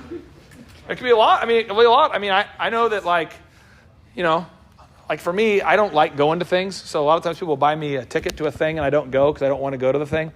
And if someone gets it to me, I really don't want to go because then I didn't choose. That's kind of... So if someone buys me a ticket for a thing, I'm definitely not going to that. A, because I didn't want to go. But now that I kind of have an obligation, I'm definitely not going because that's how I am. So I'm the guy that doesn't show up, for that kind of thing. Or people were always running late. Something came up, a health issue. I don't know. But so we need to always oversell by 15% in order for it to be full because otherwise it'll look empty. Does that make sense to you guys? On the same page? So math, boom, okay? And then at the end of the day, the business owner who deals with all this stuff, they have 14 jobs, 13 jobs. You got to figure out what's the point of it all. Because if they don't have a point to it, then there's no point. And then you end up with a client that is mad at you because they're so successful. And that happens almost every time if they don't know their life goals. And why is it that, so I had a client I worked with on Saturday. Funny story. He says to me, dude, I'm killing it. I'm making so much money. I'm making more money in a week than I used to make in a month. It's incredible. But I'm depressed. I feel alone. I'm going, you feel alone? Well, you're not alone because I'm on the phone with you, so there's two of us right now. How many people do we need to get on this phone call to feel not alone? That's what I said. And he's like, what do you mean? I'm like, how many people do we need to have on this call? Do we need to have a group call with 45 people? We're on the phone. And we need a Zoom call with 87 people. We need to be at a Bieber concert sitting in the pit. What do we need to do? What do we need to do to feel? He's like, I guess I just thought it, because you don't need 55 employees to grow a business from, 1,000 a week of sales to 4,000 a week in sales. So you just need a system. So now it's just him by himself, and he's alone. And he was like, I just felt so depressed. And I'm like, what did you want? And he's like, I just felt like it would be I don't know. It's just so depressing. I just make all this money, and I'm by myself all day. And I'm like, that's a first world problem. Try to go explain that to some guy in Kenya. Guys, I have a ton of money, and I'm always by myself with nothing to do. Can you pray for me? People are like, shut up, bro. Right? It's a first world problem, okay? So your clients, you got to know their goals if you're coaching them, because otherwise when they get there, they won't be happy that they got there. Does that make sense? You on the same page? Okay. So why does elephant in the room, the haircut chain, exist, Matt? Keep going. Provide an upscale men's grooming lounge option. Keep going. The theory is that, for somebody like Carly, who's been here for 6 years, she just had her birthday today. She typically makes more money now in a day than most hairstylists make every 4 days. So she makes great money, the business is profitable, and it creates time freedom and financial freedom. That's the idea. You know what I mean? So I don't want Carly to be like a hair slave. You know, most hair people are hair slaves. Are you aware of this? Hair slaves? Are you aware of this?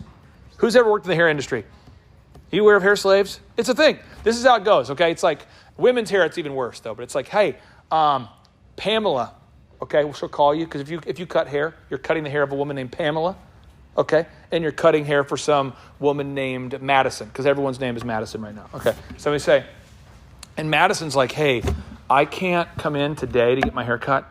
Can I come in tomorrow? And the stylist goes, well, I'm double booked then. I couldn't do then. So the stylist has to keep track of their schedule.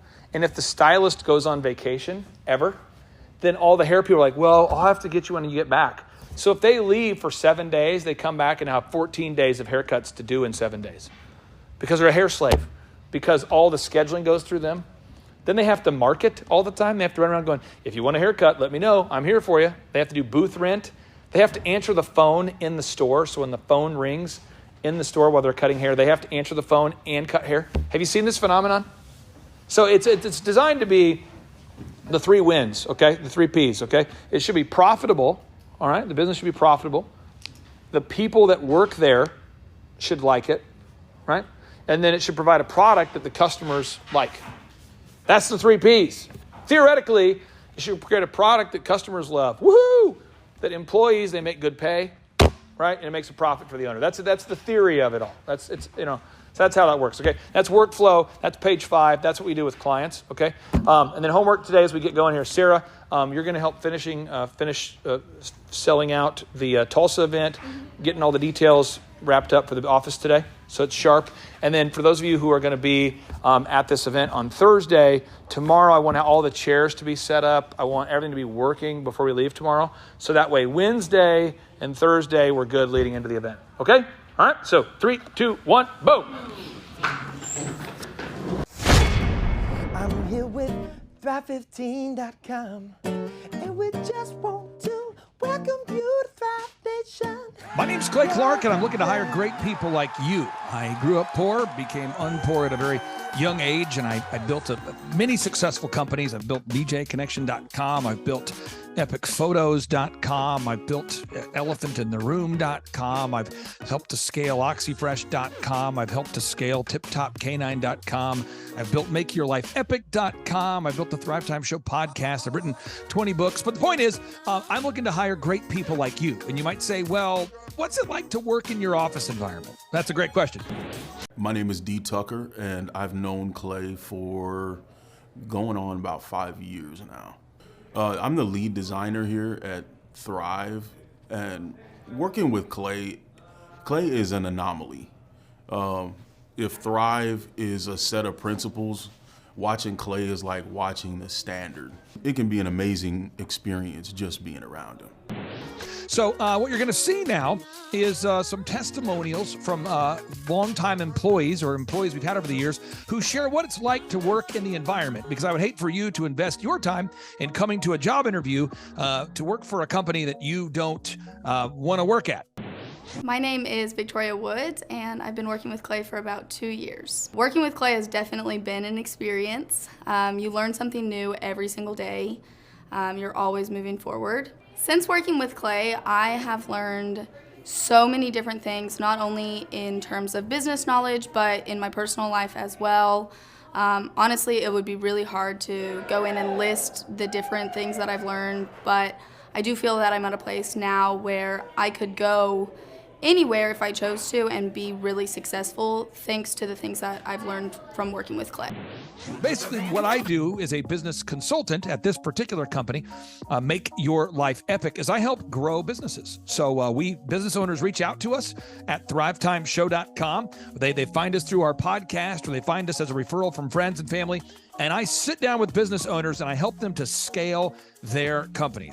My name is Marshall Morris, and I've known Clay Clark for the past 9 years. Up here in the office, I serve as one of the business coaches, and over the past 9 years, it has been fantastic. So in the time that I've been working with Clay, I've learned a whole capacity of different things. In fact, I think that that's one of the most differentiating things up here in the office is how many different things that you can learn.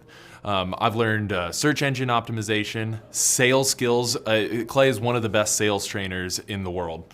And as well as website development, managing people, managing clients' expectations. These are all invaluable skills that you can learn up here in the office and that Clay's taught me. So we have to teach you as an employee, if you come work here, search engine optimization, web development, videography, photography, online ad management, accounting, bookkeeping, workflow design. You're going to have to learn all that stuff. My name is Jordan Denmark. I'm on the design team at Thrive, and working with Clay is really unpredictable, dynamic. It's kind of like working for Mr. Miyagi combined with Eminem. The biggest thing that I've learned from Clay is the concept of trade-offs. So sacrificial work ethic, you have to give something to get something. Clay is extremely self-assured. He is unapologetically himself all the time.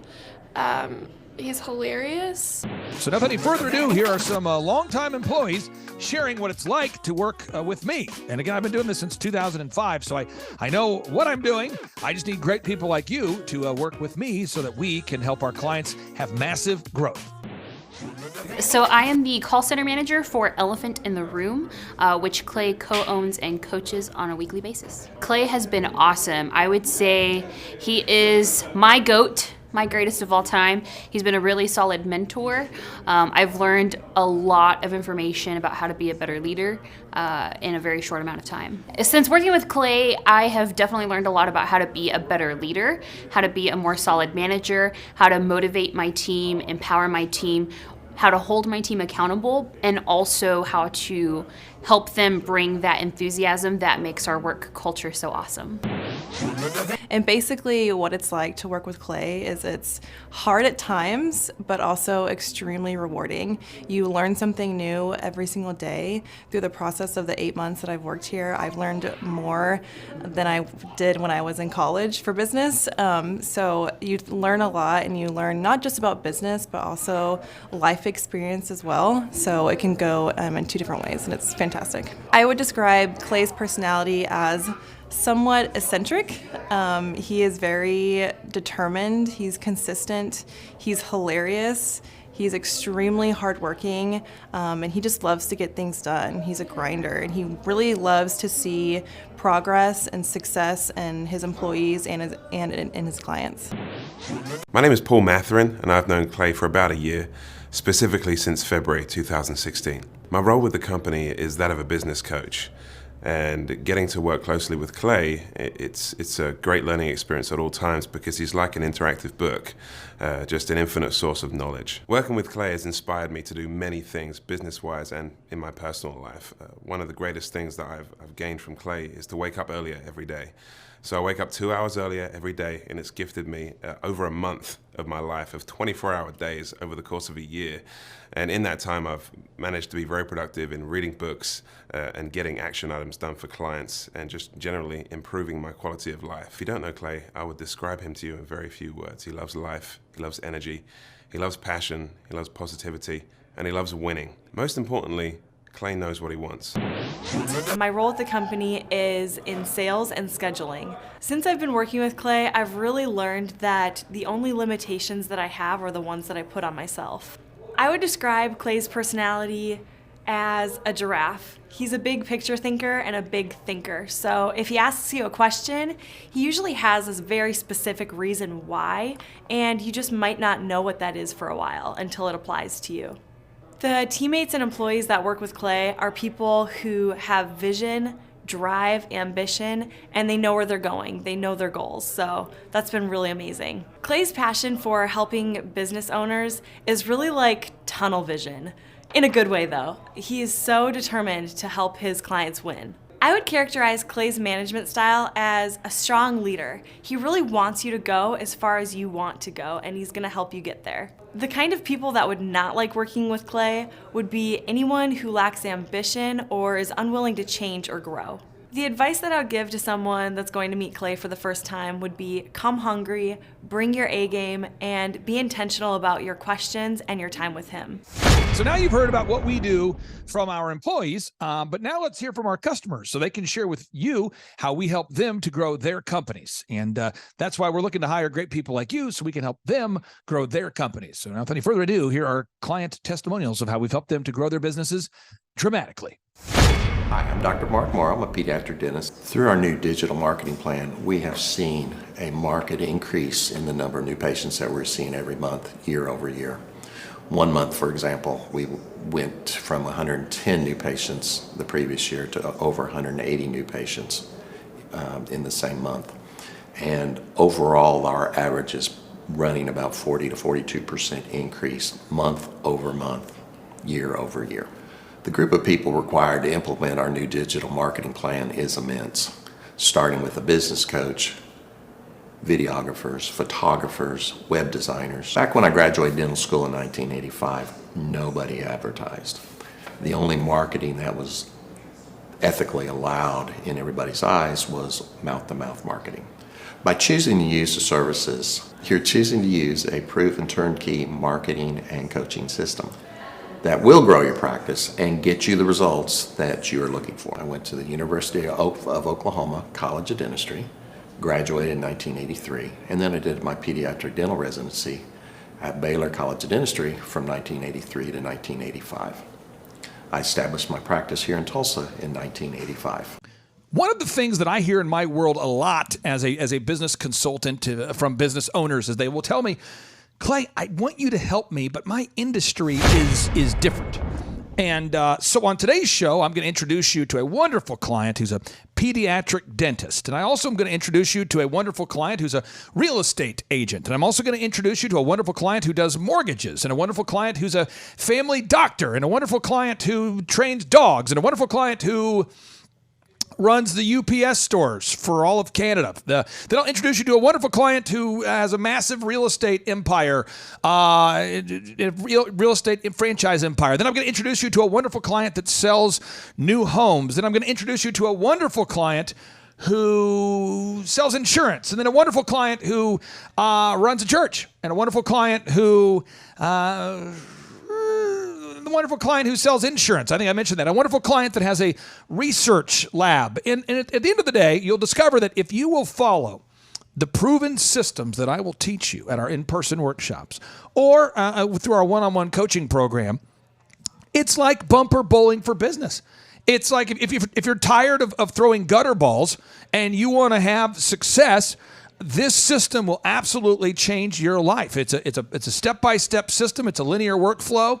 It's going to absolutely change your life. And without any further ado, here is Dr. Morrow sharing about how this system has changed his life and his business's life and the lives of his employees and the growth of his pediatric dentistry. So here we go. Hello, my name is Charles Colaw with Colaw Fitness. Today I want to tell you a little bit about Clay Clark and how I know Clay Clark. Clay Clark has been my business coach since 2017. He's helped us grow from 2 locations to now 6 locations. We're planning to do 7 locations in 7 years and then franchise. And Clay has done a great job of helping us navigate anything that has to do with like running the business, building the systems, the checklists, the workflows, the audits, how to navigate lease agreements, how to buy property, how to work with brokers and builders. This guy is just amazing. He's this kind of guy has worked in every single industry. He's written books with like Lee Cockrell, head of Disney, with the 40,000 cast members. He's friends with like Mike Lindell.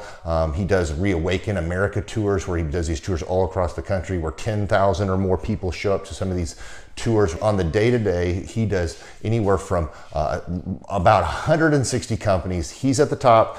He has a team of business coaches, videographers, and graphic designers and web developers, and they run 160 companies every single week. So think of this guy with a team of business coaches running 160 companies. So in the weekly, he's running 160 companies. Every 6 to 8 weeks, he's doing Reawaken America tours. Every 6 to 8 weeks, he's also doing business conferences where 200 people show up, and he teaches people a 13-step proven system that he's done and worked with billionaires, helping them grow their companies. So I've seen guys from startups go from startup to being multimillionaires. teaching people how to get time freedom and financial freedom through the system. Critical thinking, document creation, putting it into organizing everything in their head to building into a franchisable, scalable business. Like one of his businesses has like 500 franchises. That's just one of the companies or brands that he works with. So amazing guy, Elon Musk kind of like smart guy. He kind of comes off sometimes as socially awkward, but he's so brilliant and he's taught me so much. When I say that, like Clay is like, he doesn't care what people think when you're talking to him. He cares about where you're going in your life and where he can get you to go. And that's what I like most about him. He's like a good coach. A coach isn't just making you feel good all the time. A coach is actually helping you get to the best you. And Clay has been an amazing business coach.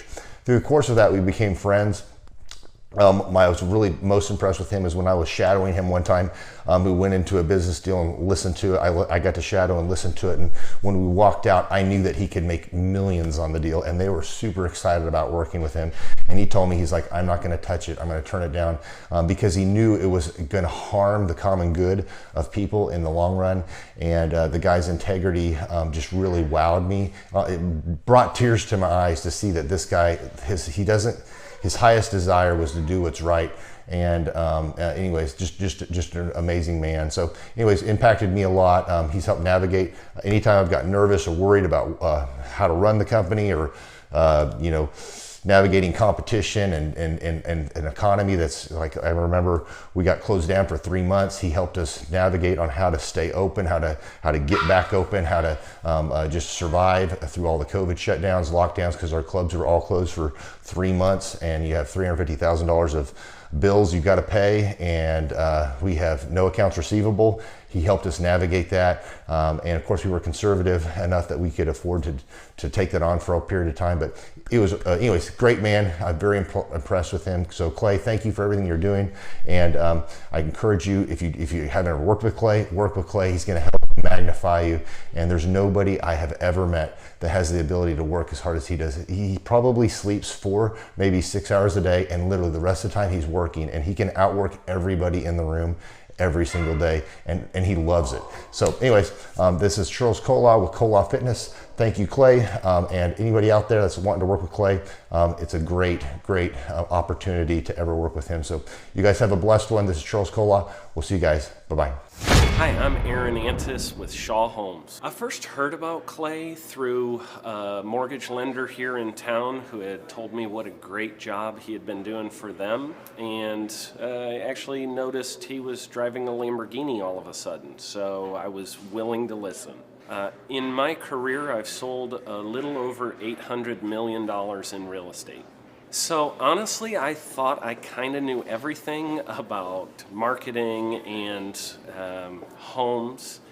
And then I met Clay, and my perception of what I knew and what I could do definitely changed. After doing $800 million in sales over a 15-year career, I really thought I knew what I was doing. I've been managing a large team of salespeople for the last 10 years here with Shaw Homes.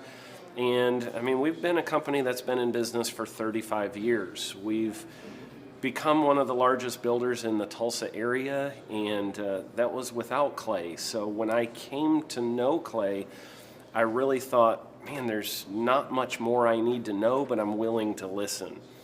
The interesting thing is our internet leads from our website has actually, in a 4-month period of time, has gone from somewhere around 10 to 15 leads in a month to 180 internet leads in a month. Just from the few things that he's shown us how to implement that I honestly probably never would have come up with on my own. So I got a lot of good things to say about the system that Clay put in place with us, and it's just been an incredible experience. I am very glad that we met and had the opportunity to work with Clay. So the interaction with the team and with Clay on a weekly basis is honestly very enlightening. One of the things that I love about Clay's perspective on things is that he doesn't come from my industry. He's not somebody who's in the home building industry. I've listened to all the experts in my field. Our company has paid for me to go to seminars, international builder shows, all kinds of places where I've had the opportunity to learn from the experts in my industry. But the thing that I've found working with Clay is that he comes from such a broad spectrum of working with so many different types of businesses that he has a perspective that's difficult for me to gain because I get so entrenched in what I do, I'm not paying attention to what other leading industry experts are doing, and Clay really brings that perspective for me. It is very valuable time every week when I get that hour with him. From my perspective, the reason that any business owner who's thinking about hooking up with Thrive needs to definitely consider it is because the results that we've gotten in a very short period of time are honestly monumental. It has really exceeded my wildest expectation of what he might be able to do. I came in skeptical because I'm very pragmatic, and as I've gone through the process over just a few months, I've realized it's probably one of the best moves we've ever made. I think a lot of people probably feel like they don't need a business or marketing consultant because they maybe are a little bit prideful and like to think they know everything. I know that's how I felt coming in. I mean, we're a big company that's definitely one of the largest in town. And so we kind of felt like we knew what we were doing. And I think for a lot of people, they let their ego get in the way of listening to somebody that might have a better or different perspective than theirs. I would just really encourage you, if you're thinking about working with Clay, I mean, the thing is, it's month to month. Go give it a try and see what happens. I think in the 35-year history of Shaw Homes, this is probably the best thing that's happened to us, and I know if you give them a shot, I think you'll feel the same way. I know for me, the thing I would have missed out on if I didn't work with Clay is I would have missed out on literally an 1,800% increase in our internet leads. Going from 10 a month to 180 a month, that would have been a huge financial decision to just decide not to give it a shot. I would absolutely recommend Clay Clark to anybody who's thinking about working with somebody in marketing. I would skip over anybody else you were thinking about, and I would go straight to Clay and his team. I guarantee you're not going to regret it because we sure haven't. My name is Danielle Sprick, and I am the founder of D. Sprick Realty Group here in Tulsa, Oklahoma. After being a stay-at-home mom for 12 years and my 3 kids started school and they were in school full-time, I was at a crossroads and trying to decide what do I want to do? My degree and my background is in education, but after being a mom and staying home and all of that, I just didn't have a passion for it like I once did. My husband suggested real estate. He's a home builder, so real estate and home building go hand in hand, and we just rolled with it. I love people, I love working with people, I love the building relationships, but one thing that was really difficult for me was the business side of things. The processes and the advertising and marketing. I knew that I did not have what I needed to make that what it should be. So I reached out to Clay at that time, and he and his team have been extremely instrumental in helping us build our brand, help market our business, our agents, the homes that we represent. Everything that we do is a direct line from Clay and his team and all that they've done for us. We launched our brokerage, our real estate brokerage, 8 months ago. And in that time, we've gone from myself and one other agent to just this week, we signed on our 16th agent. We have been blessed with the fact that we right now have just over 10 million in pending transactions. 3 years ago, I never would have even imagined that I would be in this role that I'm in today, building a business, having 16 agents. But I have to give credit where credit's due, and Clay and his team and the business coaching that they've offered us has been huge. It's been instrumental in what we're doing. Don't ever limit your vision. When you dream big, big things happen. I started a business because I couldn't work for anyone else. I do things my way. I do what I think is in the best interest of the patient. I don't answer to insurance companies. I don't answer to large corporate organizations. I answer to my patient, and that's it. My thought when I opened my clinic was I can do this all myself. I don't need additional outside help in many ways. I went to medical school. I can figure this out. But it was a very, very steep learning curve. Within the first 6 months of opening my clinic, I had a $63,000 embezzlement. I lost multiple employees. Clay helped us weather the storm of some of the things that are just a lot of people experience, especially in the medical world. He was instrumental in helping with the specific written business plan. He's been instrumental in hiring good quality employees, using the processes that he outlines for getting in good talent, which is extremely difficult. He helped me in securing the business loans. He helped me with web development and search engine optimization. We've been able to really keep a steady stream of clients coming in because they found us on the web. With everything that I encountered, everything that I experienced, I quickly learned it is worth every penny to have someone in your team that can walk you through and even avoid some of the pitfalls that are almost invariable in starting your own business. I'm Dr. Chad Edwards, and I own Revolution Health and Wellness Clinic. Hey, Clay Clark and my Thrive peeps. It's Steve Currington, as you can tell. Although I'm not wearing my signature green shirt as usual, but I am riding in my signature green Lamborghini. And I just wanted to say how appreciative I am of Thrive and all the guys at Thrive Time and the show and everything that you guys have done. At Total Ending Concepts, we have had tremendous growth and a lot of things changing, especially on the marketing front. And from a coaching perspective and from a web presence and branding, and our internet leads are up. Everything is hammering on all cylinders, and really we're just trying to figure out how we can leverage the systems and the processes that we're learning at Thrive more in our business. So now we're setting up a lead tracking system that has been long overdue, and we're doing lots of stuff. But I wanted to take a minute and say thank you to Thrive and Clay Clark and Dr. Z and everybody for all the help in helping us grow our business and hopefully buy more Lamborghinis like this the more we sell. So appreciate it, guys. See ya. I'm Rachel with Tip Top Canine, and we just want to give a huge thank you to Clay and Vanessa Clark. Hey guys, I'm Ryan with Tip Top Canine. Just want to say a big thank you to Thrive 15. Thank you to Make Your Life Epic. We love you guys, we appreciate you, and really just appreciate how far you've taken us. This is our old house, right? This is where we used to live a few years ago. This is our old neighborhood. See? It's nice, right?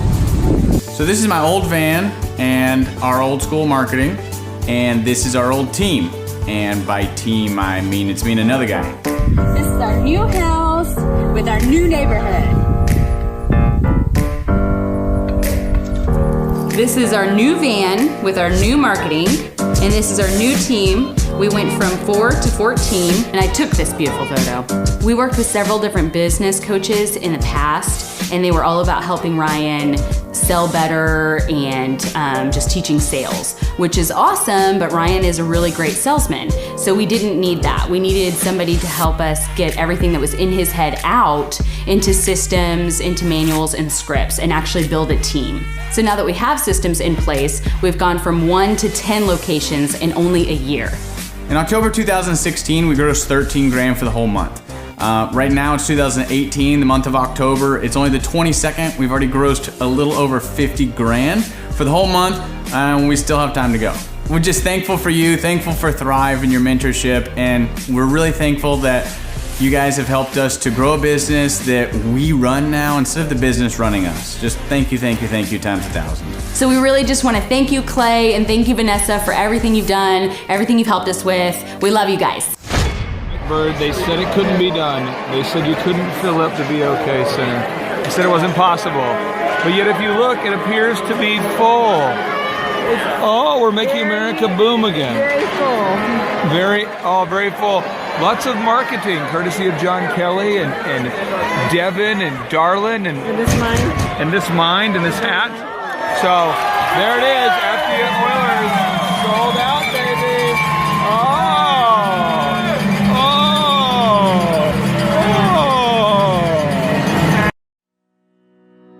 My name is Taylor Hall. I'm the general manager of the Tulsa Oilers professional hockey team.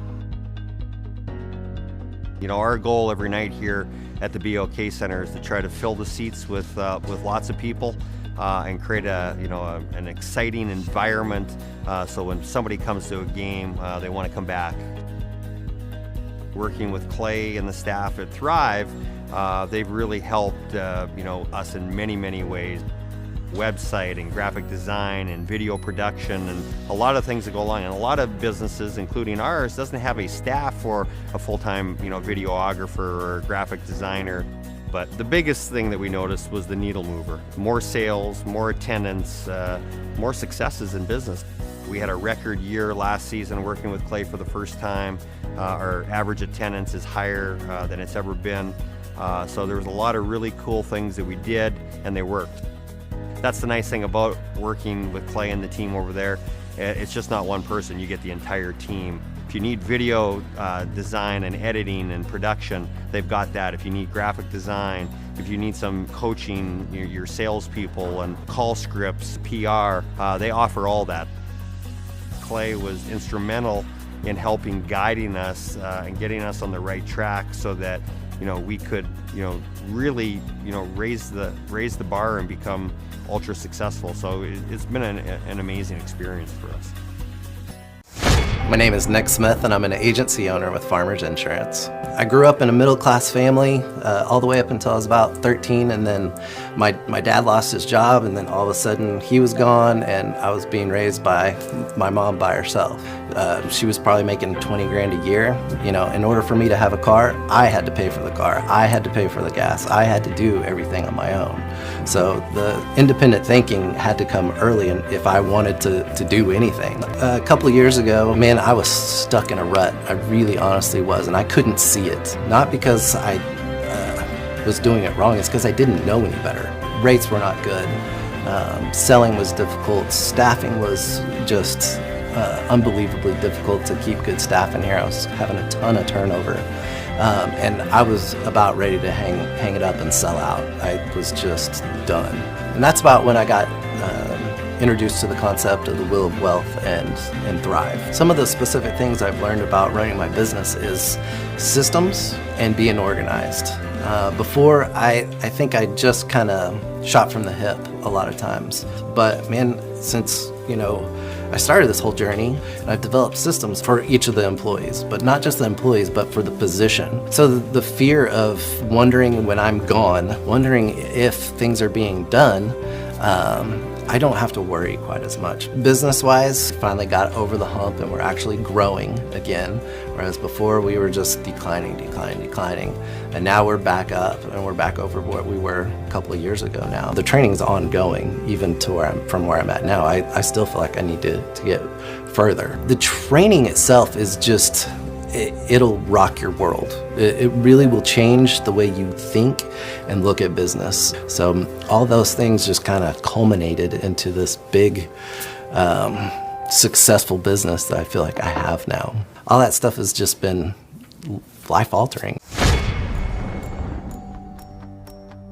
Clay's awesome. He's very entertaining, very energized, does some quirky, unique ways to sort of get engagement with the audience.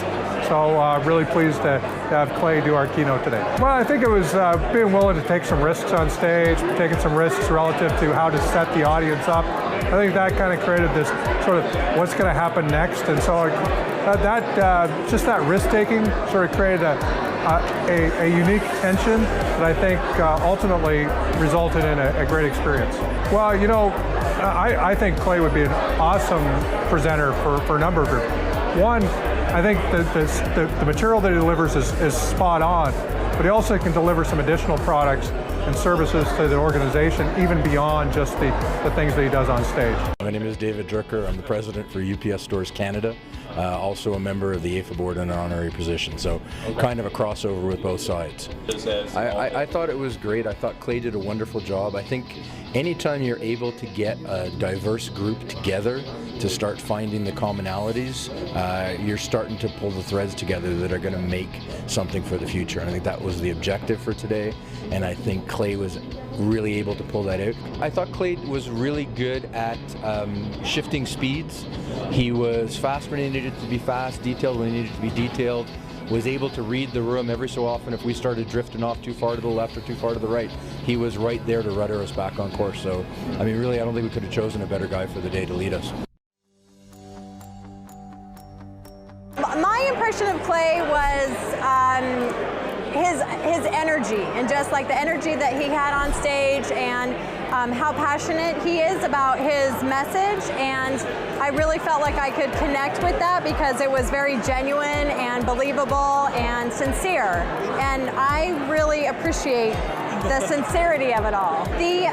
So the lesson nugget is in fact the action nugget. It's like you can think of things all day long, you can read books all day long, you can do whatever you're going to do as far as business planning, but if you don't implement and actually take action, then it doesn't mean anything.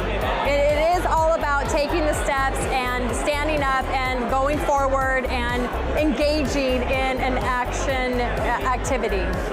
Well, what was so different about this is the sense of humor. They're a really great sense of humor, very lively, very engaging and interesting. And a lot of presentations, you just kind of sit there and go, oh no. But this was fun. This was fun and interesting and engaging. Oh, I love Clay. It's very funny. You never know, right? With a keynote speaker, you don't know, so you got to kind of open up. He's got a good sense of humor. I like the video at the beginning. It started out perfect. I'm like, oh great, another speaker that's been to a million corporations. I liked it. I like it was really well done. Like the guy's good. Clay's fantastic. I mean, the guy is hilarious, captivating, kept the room moving. I mean, I love the fact that he got everybody up and moving. The fact that you could get John Tanney up dancing in his seat like that is worth the price of admission right there. You know, it just reinvigorates you. You know, you hear somebody talk about how, you put it in systems into your business, how you got to seize the day. I mean, all that stuff is stuff deep down you should be doing, but those reminders help, and it's the right time if you're open to it.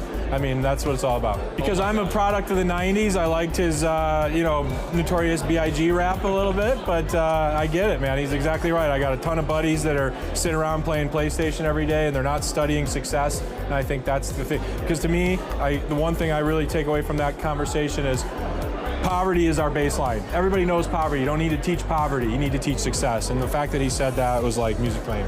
I think he just is, just really gets our industry. You get a lot of realtors that try and be motivational speakers, but he truly is a motivational speaker. He's a businessman. He's obviously been around the block and, done a lot of things. And I think all of those applications, because real estate at the end of the day is the business of business. I love Clay. I've known Clay just socially, but I've never heard him speak before. And I was probably most taken by the fact that he was just common in so many ways and made fun of himself, but also brought that aspect of these are my lessons, and these are lessons from some very influential people who all recognize. So probably what I took away from it the most was the Net Promoter Score and the fact that your wow factor from what you provide to your clients really creates that score. And you really have to go the extra mile to bring people to that level of impression. I appreciated Clay's story about his father and the picture with the kids, with the girls. I thought that was very meaningful. And takes the whole thing, the rest of his message and stories and things that he's sharing, and really puts them in perspective for people who are listening. You could tell he enjoys what he does and believes in what he's presenting, and that's a connection with an audience that is more important than the name or even what's being presented. It's real, it's transparent, and it's genuine. My name is Josh Wilson. I'm the owner of Living Water Irrigation. So I've been working with Thrive since December of 2017. So the biggest changes we've seen as a company is, first of all, just systematically how we do things, how we present things. Our Google presence is phenomenal. Our website's 1,000,000 times better. And just the overall accountability and the process by which we're conducting ourselves. So our biggest win since working with Thrive is we literally, March was a record month for us It was almost twice as much as our biggest month prior to that. In the last week or so, we've closed about $250,000 worth of business. We still have to go dig a bunch of ditches and get it done, but we signed about $250,000 worth of business with the relationships we built, the things that they've implemented through Victoria and Clay and everybody here at Thrive. So I would recommend Thrive to other business owners simply because they can point out where you're flawed and what you need to work on. You just have to be real and honest with yourself on what you need to improve upon. So that would be first and foremost. And the huge reason why I would do it, because it works. It actually, everything that they said when we came in for our initial meeting to today, absolutely positively has been accomplished. Hi, I'm Clay Clark and I want to hire you. However, before I can hire you, I have to meet you and interview you, and you're probably going to need to know how to get to my office. So right here behind me is the Thrive Time Show World Headquarters / Camp Clark and Chicken Palace. You're going to want to look for this address here. This address is 3920. You're going to want to look for the pergola. If you'll follow me down my winding road, I will direct you how to get into our office.